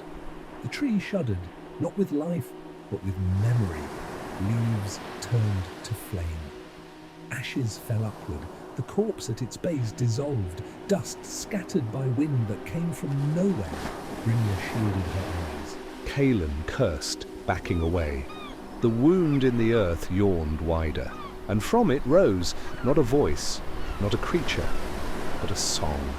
Low, broken, familiar, the same melody you heard in the cradle, the mother's song, but now unfinished, strangled. You fell to your knees, clutching your ears. The sprout shriveled in your palm, its leaves blackening. The root you watered cracked, and something began to rise. A shape, not beast, not god, a remnant of intention, long buried, forgotten even by death. It had no face, only spirals, black, red, gold. They turned endlessly across its form. It looked at you without eyes, and you knew this was not an enemy, not yet. It had been waiting, not for worship, but decision, one you had just made. Kaelin raised his axe. "Say the word," he growled. Brynja held out a hand. "No, not yet." You stood, met the spiral's gaze, and asked, "What are you?" It answered with a question of its own. "What are you becoming?" But the spiral shifted, not closer, not farther, but inward, as if space folded around it. Its voice, or presence, pulsed again. "You carry the seed, but do you carry the burden?" You did not answer aloud, because the truth was raw. You weren't sure. Brynja stepped forward. "What is this place?" The spiral pulsed. Memory's grave. Hope's womb. Kalen laughed bitterly. That clears it up. But you understood. This land wasn't dead. It was pregnant with something older than gods, older than war, possibility. The spiral turned, slow, deliberate, toward the tree. It must rise. Brynja frowned. But it's dead. So were you. Once. The entity raised one arm, not of flesh, but smoke. Ash gathered around its gesture. The tree shifted, roots stretched, bark thickened, its dead leaves burned away, and in their place, green, new, shimmering, not of this world, but born from it. Kalen stepped back. This is wrong, but even he lowered his axe. The spiral turned back to you. You watered the wound, now carry the bloom. And the sprout, blackened and dying, sank into your skin. No pain, only weight, and you knew. You had just become soil. The spiral began to fade, not with speed, but acceptance, its task fulfilled. As it vanished, one final pulse echoed. South of ash, east of fire, north of salt, west of grief. A map, perhaps, or a curse. Then it was gone. The tree stood alone, alive, waiting, and you were no longer the same. The path back was shorter, or perhaps your pace had changed. The cliffs no longer cut, the wind no longer howled. You emerged into pale light, sunless yet not dark. The others stood waiting at the beach, faces grave, weapons drawn. Thorgest approached first. There's smoke on the sea. You followed his gaze, not fire, mist, but not mist born of weather. It crept along the waves, thick and slow, like fingers seeking purchase. Einar pointed toward the ship. The waters, they've calmed too much. Indeed. The sea was glass, not a ripple. The sails of the Vargfjell hung limp, and the tide reversed. Kalen dropped his pack. We've been marked. Brynja turned to you. The sprout's inside you now. Whatever you carry, it's drawn attention. You looked again at the mist. Shapes moved within it. Low, wide, wrong. Not ships, not beasts, something in between. And behind them, horns, not blown, but groan. Tall as towers, wreathed in flame. We leave now, you said. But the Vargfjell wouldn't move, not until the tide obeyed, and the tide no longer answered the moon. You raised your hand, instinct more than reason. The veins beneath your skin pulsed green, and the mist paused, as if uncertain. A challenge had been issued, and the sea accepted. But the green light in your veins flared, a pulse, once, twice. Then the sea buckled. Waves surged, not from wind, but from within. The Vargfjell groaned as water lifted it gently, unnaturally, like a hand placing a child into a cradle. The mist parted just enough to show the path, straight, narrow, lined by shadows. Row, you commanded, and they obeyed. The ship moved without oars. The sea bore it like a vessel bearing its own burden. Silence ruled, until the mist stirred, and a voice, old and raw, whispered, "Bearer." Everyone turned to you, but no one had spoken. Brynja approached, eyes wide. You hear it too? You nodded. The voice returned. North of salt, west of grief. The same directions as before, but now with weight. And then the mist fell away, and a fortress rose ahead, built not of stone, but bone, bleached white. Stacked skulls formed towers, and in its center, a gate, carved with spirals, gold, red, black, waiting. Kalen gripped your arm. We don't have to go in. But you already knew the truth. You had passed a threshold. There was no going back. Only forward, through the gate, into the wound you'd opened. And whatever bled behind it. The gate opened before you touched it. Skulls shifted aside. Spirals turned. And a howl of wind, not from weather, but from memory, welcomed you. Inside, darkness, but not empty, Every step echoed as if across centuries. The walls were veins pulsing faintly. You walked at the front now, the others behind, silent, weapons drawn but useless. Here, power answered only to will, and your will was changing. The corridor widened into a great hall. At its center, a pool, still, black, reflective. You approached, and saw not your face, but many versions of you, young, old, wounded, corrupted, dead. Each stared back with knowing eyes. Kaelin stepped forward. "What is this?" You answered without knowing why. "A choice." The water rippled. From its depths, a hand reached, not to grab, but to offer. In its palm, a seed, golden, pulsing, alive, the sprout reborn. Brynja whispered, "Is it the same?" You shook your head. "It's the next." You reached out, touched the seed, and it sank into your skin. Again, no pain, only memory, not yours, but the world's. The pool dried, the walls cracked, and the fortress began to collapse, not in ruin, but release. You had taken the next piece, and the storm had just begun. The fortress shook, stone, bone, everything moaned like a dying god.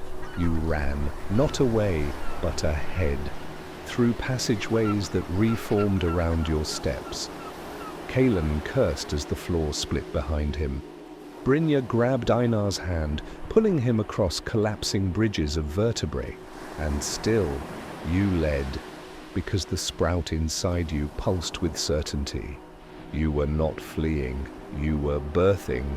You burst into the open air just as the final tower collapsed behind. No dust rose, only silence, as if the fortress had never existed.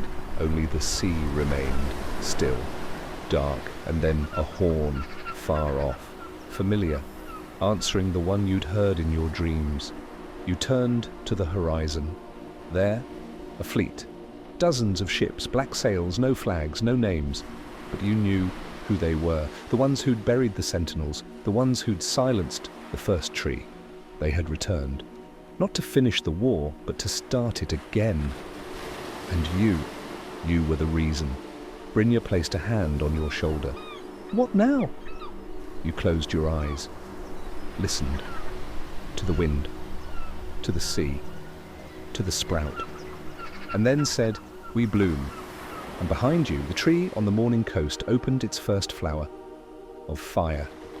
The flower burned without consuming, a bloom of flame, petals of smoke, fragrance of lightning.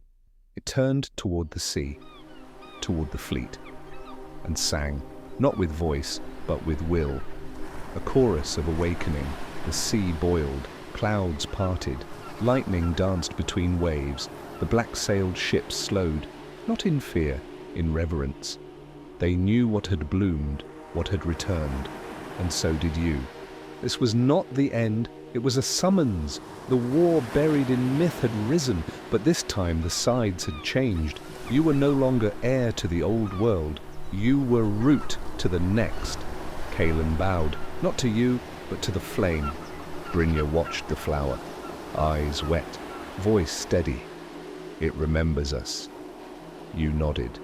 It never forgot. The sprout in your chest pulsed one last time, then stilled. It had become something else, a tree, a flame, a name. You didn't know yet, but the path was clear. South of ash, east of fire, north of salt, west of grief. The message, the map, the destiny, waiting. So you turned to the crew and said the only word that made sense: forward. The Vargfjell turned. Sails caught wind that should not have existed. Waves parted before you, and the horizon opened like a wound. The crew was silent. Even the sea held its breath. You stood at the prow, hand on the railing, heart beating not with fear, but with memory. You remembered things you had not lived, battles fought before time, forests that walked, skies that wept iron, and always the sprout, waiting. Night fell, but the sky did not darken. Instead, Stars shifted one by one, forming a symbol, a spiral. At its center, a single bud, glowing gold. The crew looked up in awe. Brynja whispered, "The heavens know." Kaelin grunted, "Then they'll warn the dead." You smiled, not in joy, but readiness. Ahead, the continent loomed, not the one drawn on maps, but the true one, hidden beneath stories. A place where gods were born and died. You felt the pull, the need, not to conquer, but to awaken, to remember what the world forgot. The Vargfjell cut through the waves, and the storm at last began to follow you, not to destroy, but to escort. The sowing flame had bloomed, and the world would soon burn or blossom, depending on what you chose next. The ship had grounded in silence. No crashing waves, no wind, just the soft exhale of a sea that had escorted you across realms. Around you, the crew stirred slowly. Even Kaelin's grunts were subdued. No orders, no oaths, only reverence. Before you rose a coastline untouched by time. Cliffs spiraled like tusks. Trees with leaves of ash whispered in languages older than sound. And above, the sky pulsed not blue, but a deep bronze hue, as if the sun had drowned long ago and left only memory behind. Brynja walked beside you, silent, eyes wide. She reached down, picked up a stone, perfectly round, carved with a spiral. It pulsed faintly. "More seeds?" she asked. You shook your head. Reminders of what you didn't know, but the pulse in your chest answered, not in pain, but in recognition. You stepped forward. Sand gave way to stone, and the land itself shivered beneath your steps, not from fear, but from expectation. This was not a place to conquer.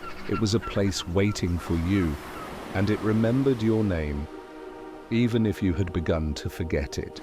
Hours passed. You climbed a ridge overlooking the bay.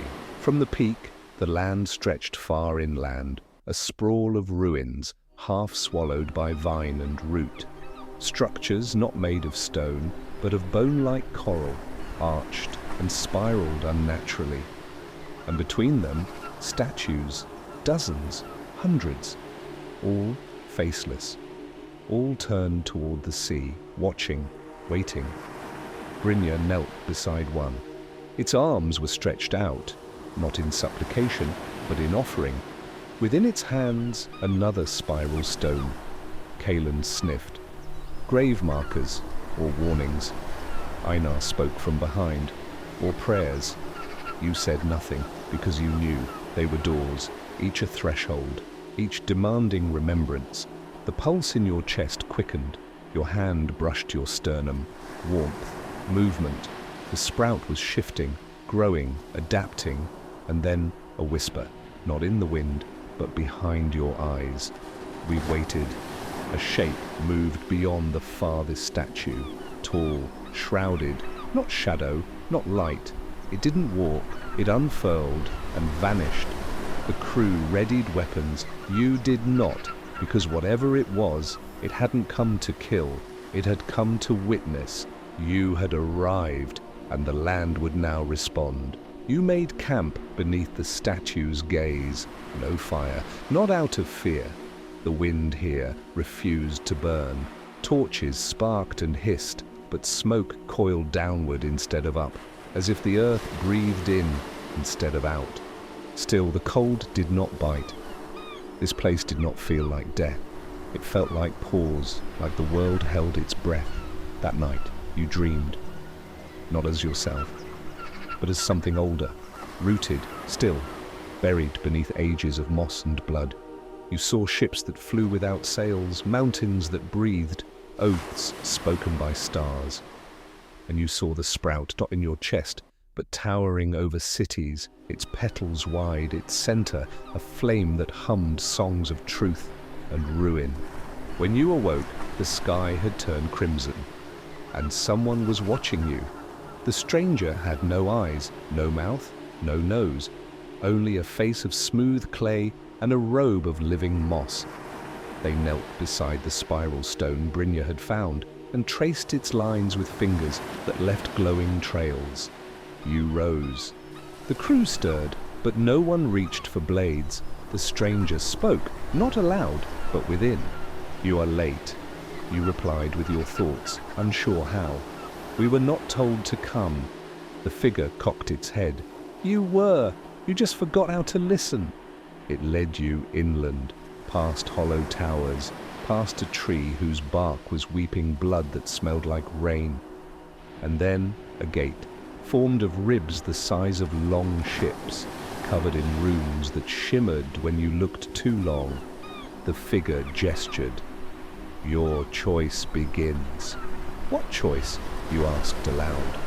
The figure did not answer, but the gate groaned open, and something inside you, something deeper than bones, stepped forward.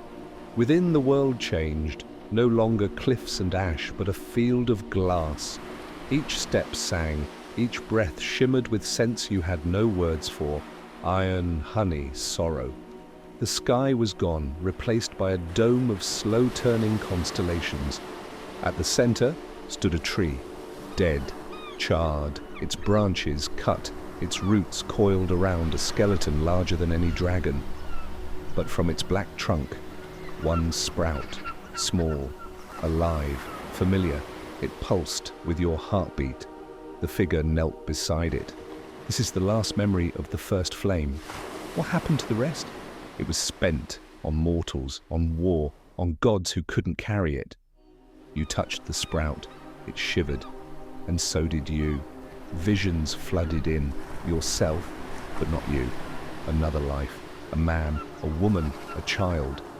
The sprout had passed through generations, a seed of power, yes, but also of guilt, because each who carried it brought both bloom and burn.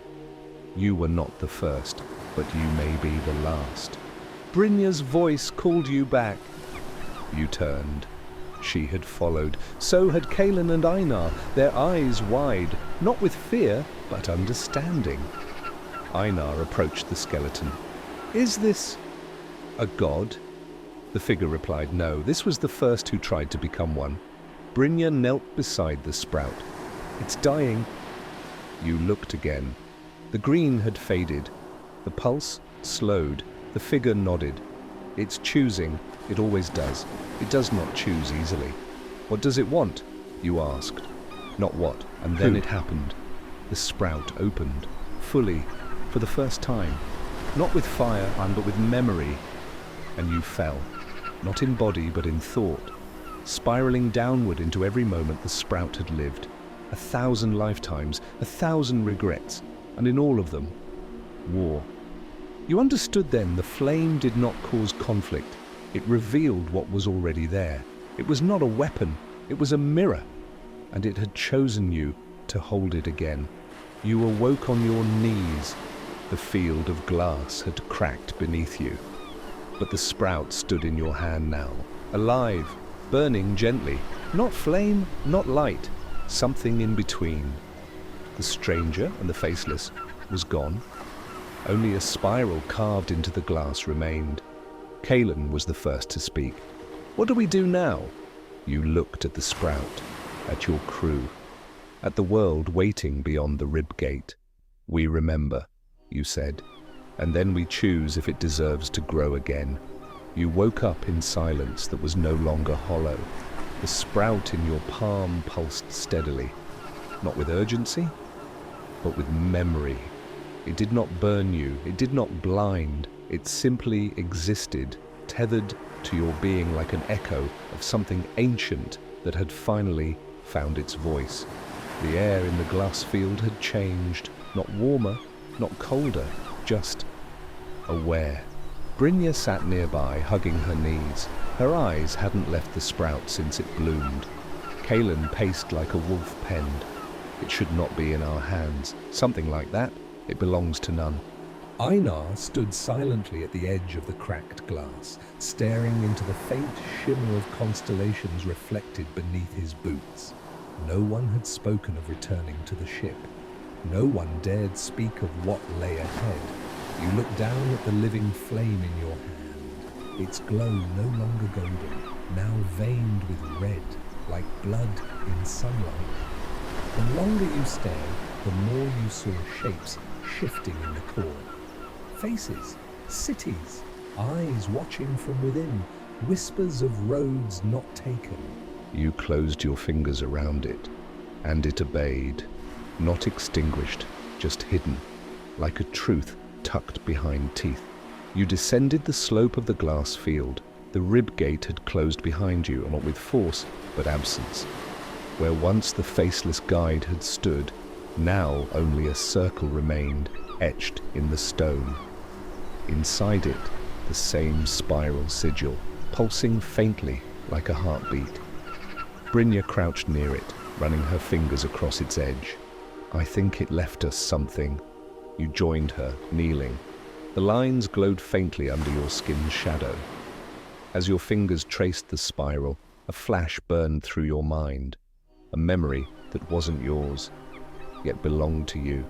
You stood in a high hall of bone and frost, facing a crowd with no faces, what is the only voices. The flame in your chest was bright. You held it high, you offered it. They recoiled, they wept, they knelt, then they burned. You gasped as the vision faded. Brynja looked at you, her face pale. I saw it too. Kaelin's voice cut in sharply. Saw what? A city, she whispered, built around the flame, but it did not end well. You nodded, because it was given to those who sought to wield it, not serve it. Einar stepped forward. Then what are we meant to do with it? Let it rot in our chest like all the others? You stood slowly. We're meant to listen. That night, the crew camped near the base of a ridge, among the ruins of what must have once been a settlement. No roofs, only skeletal frames of archways and bridges, all shaped like vertebrae and spines. It was hard to tell if the structures had been grown or built. No birds, no animals, no insects. But still the scent of salt, old wood and fire lingered faintly, as if some ghost of daily life still clung to the stones. You walked alone, following a broken path that led to the edge of a cliff. Below, the sea glistened in stillness, and from within it, something moved. Not a creature, a shadow, shaped like a hand with 1,000 fingers, reaching not up, but outward, as if to cradle, not to crush. The flame pulsed once in your chest, and you understood. This place was once a cradle, not of war, of promise. Brynja found you later. She held something wrapped in oilskin. I found this under a shattered altar, she said. I think it's meant for you. You unwrapped it slowly. Inside, a dagger. Ancient. Curved like a serpent's fang. Its blade shimmered not with reflection but with movement, as if smoke lived beneath its surface. On its hilt, the spiral sigil inlaid with bone. You didn't ask why she thought it was for you. You already knew. The flame within you called to it, and the dagger hummed back. That night, as the others slept, you sat by a dried fountain. You held the dagger in one hand, the hidden flame in the other, and you spoke. Not aloud, but inward. What do you want from me? At first, nothing. Then, warmth. Then images. A man with your eyes, offering the flame to a dying village. A woman with your hands, burying it in a mountain to hide it from kings. A child with your name, singing to it beneath the stars. All of them alone. None of them ruled. None of them conquered. They carried. They protected. They remembered. And in the end, they chose someone else to take it. Because the flame was not meant to rest. It was meant to continue. So others might still have the chance to remember who they were before the forgetting began. In the morning, the crew broke camp. You led without speaking. They followed without asking, because something had shifted. In you, in them, in everything, even the land. The spiral symbols had begun to appear more frequently now, on stones, on tree trunks, even in the way rivers curved through canyons, not placed, groan. The flame was not just alive, it was awakening the world. Or the world was awakening it. Midday, you came upon a lake of obsidian water. At its center, a spire, twisted, black, jagged. From its top, a slow plume of smoke coiled into the sky, despite no fire burning. Einar stared. "That's no mountain," Brynja nodded. "It's a tomb." Kaelin's grip tightened around his axe. "We're not opening it." You didn't answer, because the flame pulsed again, faster. The sprout within you, in a groan to something more, was calling, not to the spire, to what lay beneath it. You crossed the lake. The water didn't ripple, it parted, as if the lake itself remembered you. At the base of the spire, a narrow door waited, bone white, covered in runes you could not read, but somehow understood. You placed your hand upon it. The dagger hummed. The flame blazed, just once, and the door opened. Inside, silence, but not empty, awaiting. The tomb was a spiral tunnel, descending, deeper, colder, not with chill, with memory. Each step pressed against your thoughts. You saw visions, cities of ice where people whispered dreams to sleeping giants, forests that walked across continents, oceans that sang warnings before swallowing kingdoms whole. At last, the chamber, vast, circular, lit by veins of red fire that pulsed in the stone like arteries. At its center, a throne, carved from the fossil of a leviathan. Seated upon it, a corpse, crowned, clothed in roots, hands clasped around a spiral-shaped brazier. Empty, waiting. You stepped forward. The flame in your chest burned bright now, calling. You reached the brazier, and the corpse opened its eyes, white, endless, and spoke without breath. "Do you come to rule or to return?" Your answer came not from thought, but from soul. To return. The eyes dimmed, the hands released, the corpse crumbled into ash, and the throne accepted you, not as king, as carrier. You placed the flame into the brazier. It pulsed once, twice. Then the room shuddered. Not with collapse, with awakening. Roots bloomed, stones sang, the runes flared along the walls, and the door behind you vanished. Brynja, Kaelin, Einar, they stepped beside you. Each placed a hand upon the throne. The flame surged, and a voice filled the chamber. "Then let the pact be made again."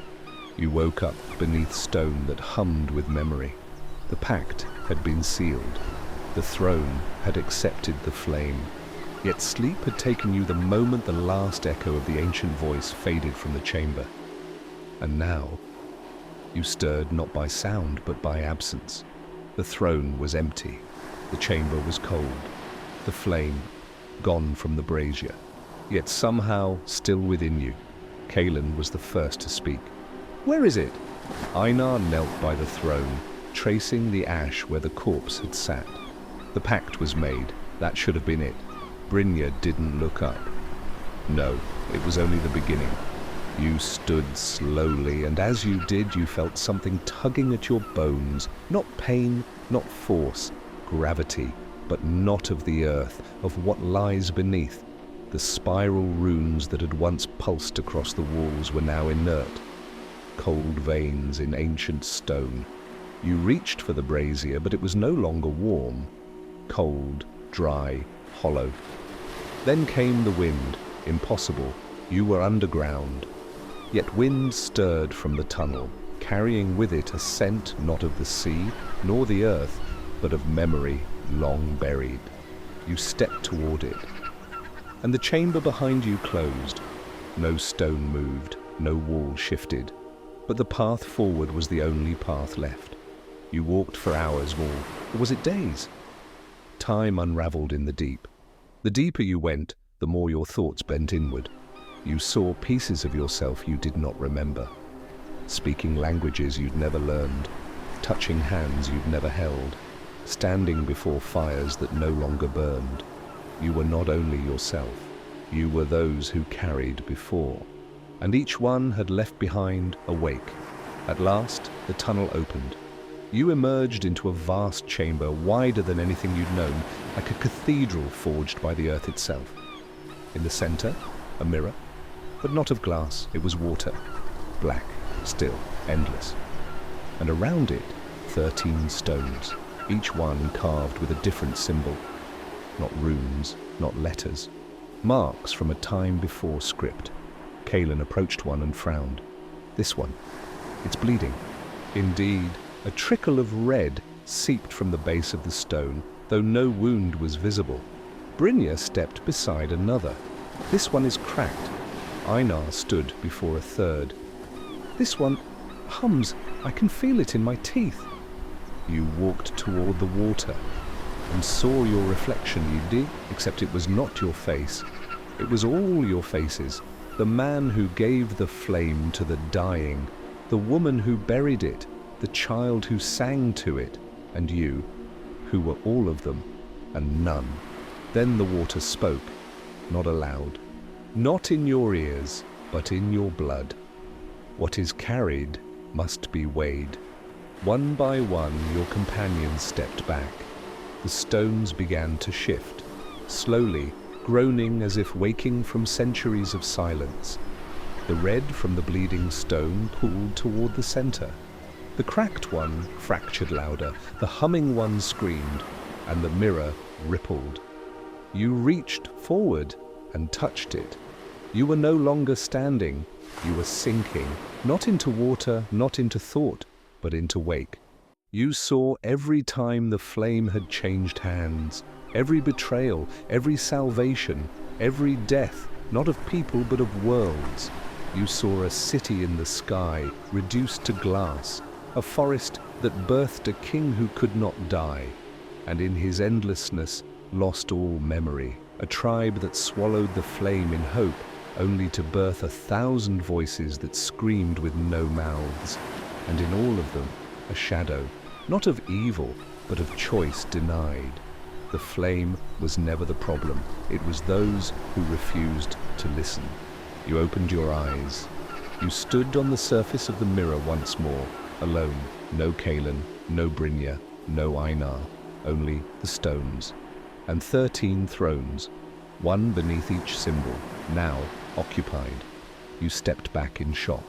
The thrones were not statues. They breathed, they watched, they whispered, carrier, binder, breaker, thief, priest, ghost, mother, monster, saint, singer, sour, end, again. Each voice pierced your bones like frost. You wanted to speak, but no breath came. Then one throne leaned forward, its occupant cloaked in ash and shadow. "Tell us," it rasped. "What will you do with the flame?" You tried to speak, truly tried, but nothing came, because truth cannot be spoken, only shown. You closed your eyes and opened your palm. The flame appeared, not as fire, but as remembrance. You held out your hand, not in threat, not in gift, in witness. The thrones went silent. Then one by one they stood and bowed, all except the last, the throne of again. This one did not move, did not breathe, and you realized it was yours. You were not just a carrier. You were the next. The thrones vanished, and the chamber was no longer a chamber. It was sky and sea and storm. You stood upon the deck of the Naglfar, your long-forgotten ship. Rain lashed the sail, lightning cracked across a sky of blood. But the mast stood strong. The crew, once lost, were here again. Not only Kaelin, Brynja, and Einar, but others, faces you'd seen in memory, now real. Each bore a scar, a mark, a burden. Each had carried. Now they had returned. Not as warriors, as witnesses. The flame burned in the sky above the mast, a sun that did not blind, only revealed. You looked to Kaelin. "Are you ready?" He grinned. I never stopped. You turned to Brynja. She nodded. Always. You looked to Einar. He said nothing. only drew his blade and pointed to the sea. Ahead, a wave taller than any you'd seen. Black, hollow. Wide as the horizon, it opened like a mouth. The flame pulsed once, and the Naglfar sailed into it. Inside the wave, silence. No water, no wind, only light. You stood at the prow, and the flame whispered one final word. Not in your mind, in your soul. Remember.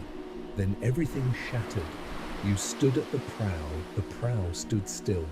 No wind, no sail, no sound, yet the ship moved, not forward, not back, but through. The wave had become the world. The darkness within it was not absence, but saturation. Every shadow richer than black, every silence louder than thunder. The sea had folded in on itself, swallowed the sky, and now it carried you into something older than time.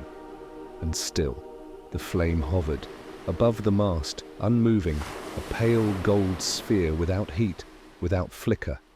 It pulsed not with light, but with knowing. Every heartbeat it gave off pressed into your chest, like a hand you could not refuse. Behind you, the crew had gone quiet. Kaelin's blade was still drawn, but loose in his grip. Brynja leaned on the rail, staring into the ink beyond. Einar had knelt again, muttering prayers to gods neither of sea nor sky. And yet none of them looked afraid, only expectant. The sea changed. It did not ripple, it did not churn. It simply became. Glass first, black and hard beneath the hull. Then frost, cracking in gentle spirals outward from your vessel. Then sand, dry and pale and endless. The Naglfar glided on, never touching, never slowing. And then it stopped, not with jolt or crash, but with knowing. You looked over the prow, there in the sand, a shape. A door, perfectly square, no hinges, no handle, and no doubt it was for you. You leapt from the ship before you thought to move. The sand gave beneath your boots like breath, and each step echoed, though no walls could be seen, and no ceiling hung above. You reached the door and touched it. It opened, not inward or out, but away. And behind it was a hall. It stretched not into distance, but into memory. Each torch along the walls flickered with a different color. Each stone tile bore a different rune. The air smelled like every home you had ever known, and none of them. The others followed without needing to be called. Brynja murmured, "Is this hell?" Kaelin shook his head. Hell would scream louder. Einar stepped beside you. "This is not the place of the dead." You said nothing, because you recognized it, not with memory, but with blood. This place had known you before you were born. You walked. Each step brought flashes. A forge, where a child hammered a sword too large for him. A field, where a girl buried a ring beneath a tree older than names. A throne room of glass, where your voice shattered the crown you once begged for. A cradle in the rain, where no one came. They were not yours, but they were. The hall opened, not into a chamber, into a shore. You stepped onto rock. Waves beat against cliffs, though the wind was still absent. The sea shimmered with stars, and on the horizon stood something impossible. A statue, taller than mountains, woven of mist and starlight. It bore your face, not as you were now, as you had been, as you had chosen not to be. Einar whispered, "Is that you?" Brynja shook her head. "It's a memory, made stone." Kaelin said nothing, but you saw his hand tighten on the hilt, and then the sea spoke. It did not whisper. It did not shout. It remembered, and in remembering, it showed. The stars on the sea became faces. Thousands, millions. Each one yours. Each one someone you had been, could have been, would never be. You saw yourself as a tyrant drowning nations in the flame. Yourself as a prophet blind and wandering. Yourself as a slave broken but unbent. yourself as a child, still believing in kindness. The crew fell to their knees, even Kalin. Even Brynja, even Einar, but you stood, and the sea watched. The statue opened its eyes and wept, not tears, ash. It wept what was left of you, and you felt it all, the guilt, the mercy, the rage, the tenderness, and you understood. The flame was never power, it was reflection. It gave not what was deserved, but what was already within. You turned to your crew. Their eyes were open, their mouths moved, but they spoke no words, because they were no longer themselves. Kalin shimmered, becoming 100 warriors who had fought at your side across time. Brynja blurred into scholars, poets, and monsters you had loved, betrayed, or saved. Einar fractured into priests and madmen, beggars and kings, all bound by your decisions. They were you, and you were them. You stepped back to the edge of the shore. The statue leaned forward as if to speak, but the flame spoke first. It pulsed once more, and you knew you must choose. To burn the sea or let it remember. One choice would erase, one would restore. You closed your eyes and remembered. You stood at the edge of the impossible. Behind you, the deck of the Naglfar, cold and silent, with no sails, no wind, no stars. Only your crew, waiting, unmoving, like statues carved from doubt and time. Before you, the flame, suspended over the Black Sea, hovering in the air, pulsing not with light, but with remembrance. It breathed, it pulsed, it knew you. You may burn it, it said again, though no voice had spoken, or let it remember. You felt no wind, no warmth, no pressure from its fire, but its presence scraped through your mind like a blade through frost, cutting, not wounding. There was no sword to draw, no enemy to strike, no banner to wave, only a decision. The crew had grown silent behind you. Kalin had dropped to one knee, his fingers pressed to the deck as if it might vanish beneath him. Brynja clutched her spear, but her knuckles were white, her gaze lost. Einar stared into the flame with dead eyes. You opened your mouth to speak, but found no voice. Words didn't belong in this place, only choice and consequence. Then the flame bent, not physically. It folded thought and time, curling inward, becoming a shape, a doorway, a mirror. And you were through it. You were not on the ship anymore. You stood in a long hall carved from bone and wood, blackened by age. Shields lined the walls, not decorative, but pierced, shattered, blood-stained. You saw your own shield among them. The same cut, the same ash-stained iron, the same crack across the heart. This was not memory, this was your other self, the version that chose differently, the one that burned the sea, the one who refused remembrance. A throne sat at the end of the hall. Upon it sat you, older, harder, the same eyes but emptier. And before that throne, bound in chains, were Kalin, Brynja, Einar, and 1,000 others, children, elders, kin, all silent. Your throne self looked at you and whispered without lips, "This is who you are when you forget." The flame pulled again. Now you were below the sea, not drowning, descending. You passed through layers of water, but they were not water. Each layer was a moment, a version of the choice. In one, you watched yourself destroy the crew to spare the world. In another, you sacrificed yourself and became something like the flame. In another still, you refused the choice, and time collapsed into a loop. Each vision showed pain. Each showed consequence. Not one showed peace. And as you descended, the voices of the flame whispered truths no man should ever know. Memory is pain, but without it you are hollow. You are not the first to stand here. You will not be the last. At the bottom of the sea was a throne of bones.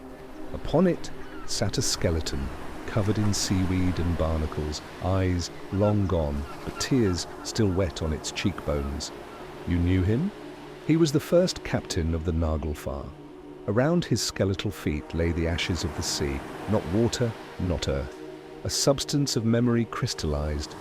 You stepped forward.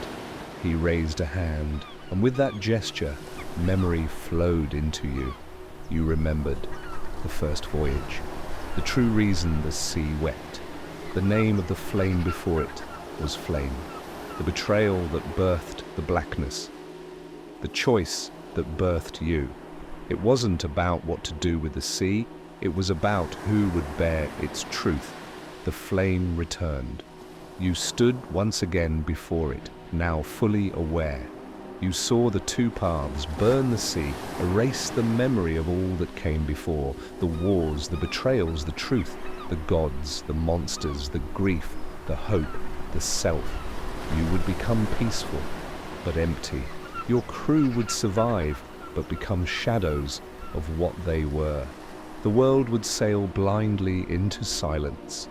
Let the sea remember and bear the weight of every life that came before, every war, every failure, every scream, every song, every truth. You would suffer, the crew would fracture, the world would resist, but it would be real. And then the flame turned to Kalen and asked, "Would you carry his burden?" Kalen said nothing, but he nodded.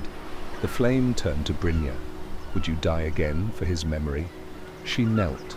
To Einar, "Would you bleed for a truth that will break you?" He growled, but he stood and raised his axe. The flame looked back at you, then choose. You closed your eyes. You remembered the ice cliffs of your homeland. You remembered the laughter of your mother. You remembered the first time you feared death, and the first time you feared forgetting. You opened your eyes and reached for the flame. There was no explosion, no roar, no judgment. The sea did not burn, nor did it shine. It remembered. The Naglfar sailed again, not through water, but through memory. Each oar stroke pulled not against tide, but against history. You heard the screams of the fallen, the songs of the forgotten, the whispers of gods long dead. You remembered the name of the sea, its true name, not spoken in any tongue. You whispered it, and the sky cracked open.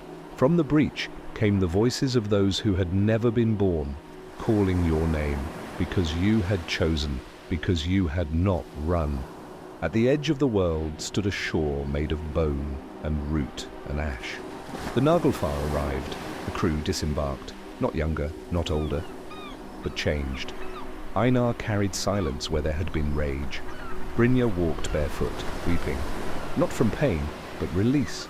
Kalen burned quietly and smiled. And you stepped onto land not yet made, and the flame hovered above your shoulder, no longer a choice, now a memory. You looked back once, to the black sea that did not move, and you whispered, "Let it remember." You stood at the end of the world. The Naglfar moored not to a dock, but to something older, a tangle of roots and bones and black glass rising from the sea's edge. Behind you, the ocean lay still as obsidian, silent and watching, as if waiting for a command you'd never give again. The flame hovered just above your shoulder.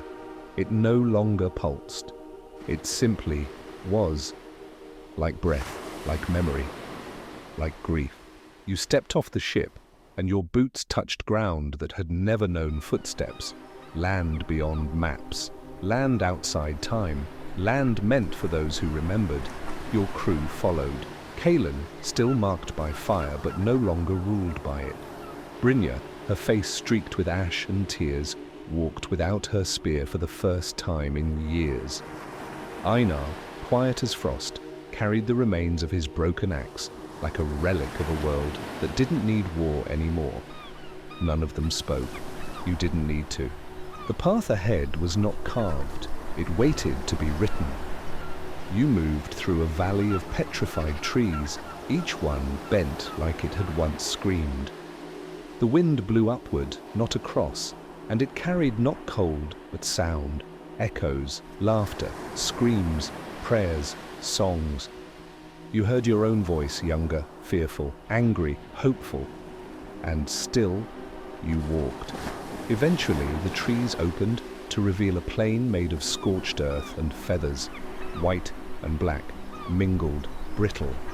The flame dimmed. It drifted downward, resting near your chest like a second heart. Brynja touched your arm. "Is this it?" she asked. You didn't know, but you nodded. And so, at the center of the plain, where the ground pulsed like it remembered being wounded, you knelt. You laid your palm to the soil. And the world responded, not a mountain, but a pillar. It rose from the earth like a fang, spiraling into the sky, and you knew without knowing that this was where memory became reality.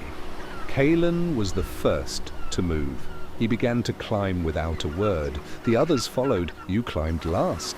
The stone was warm, not with heat, but with remembrance. Every handhold pulled from you a memory. The night your father died in a storm, and you whispered his name into the wind. The moment you chose not to strike an enemy, and earned a scar instead of a corpse. The day you looked at the sea and felt it look back. The time you laughed so hard you forgot your grief for an hour. Each memory left your skin. You saw vanishing but becoming part of the stone. You realized this pillar was not stone, it was yourself. Every version, every choice, every path not taken. And still, you climbed. At the top, there was a temple, not grand, not gilded, not adorned, just stone, weathered, waiting. You stepped inside and the others remained outside, not out of fear, but respect. Within, the walls bore no runes, no gods, no prayers, only names. Names you didn't recognize and yet knew. Each one burned faintly as you passed, until you reached the last name, yours, not carved. Spoken, a whisper in a tongue you had never heard but understood completely. You remembered. You turned and the flame stood before you, not hovering, standing. It had become a figure, vaguely human. Cloaked in ash and shadow, no face, no form, but presence beyond comprehension. And it bowed. Because of your choice, it said, the sea remembers. Because of your pain, the world will know peace.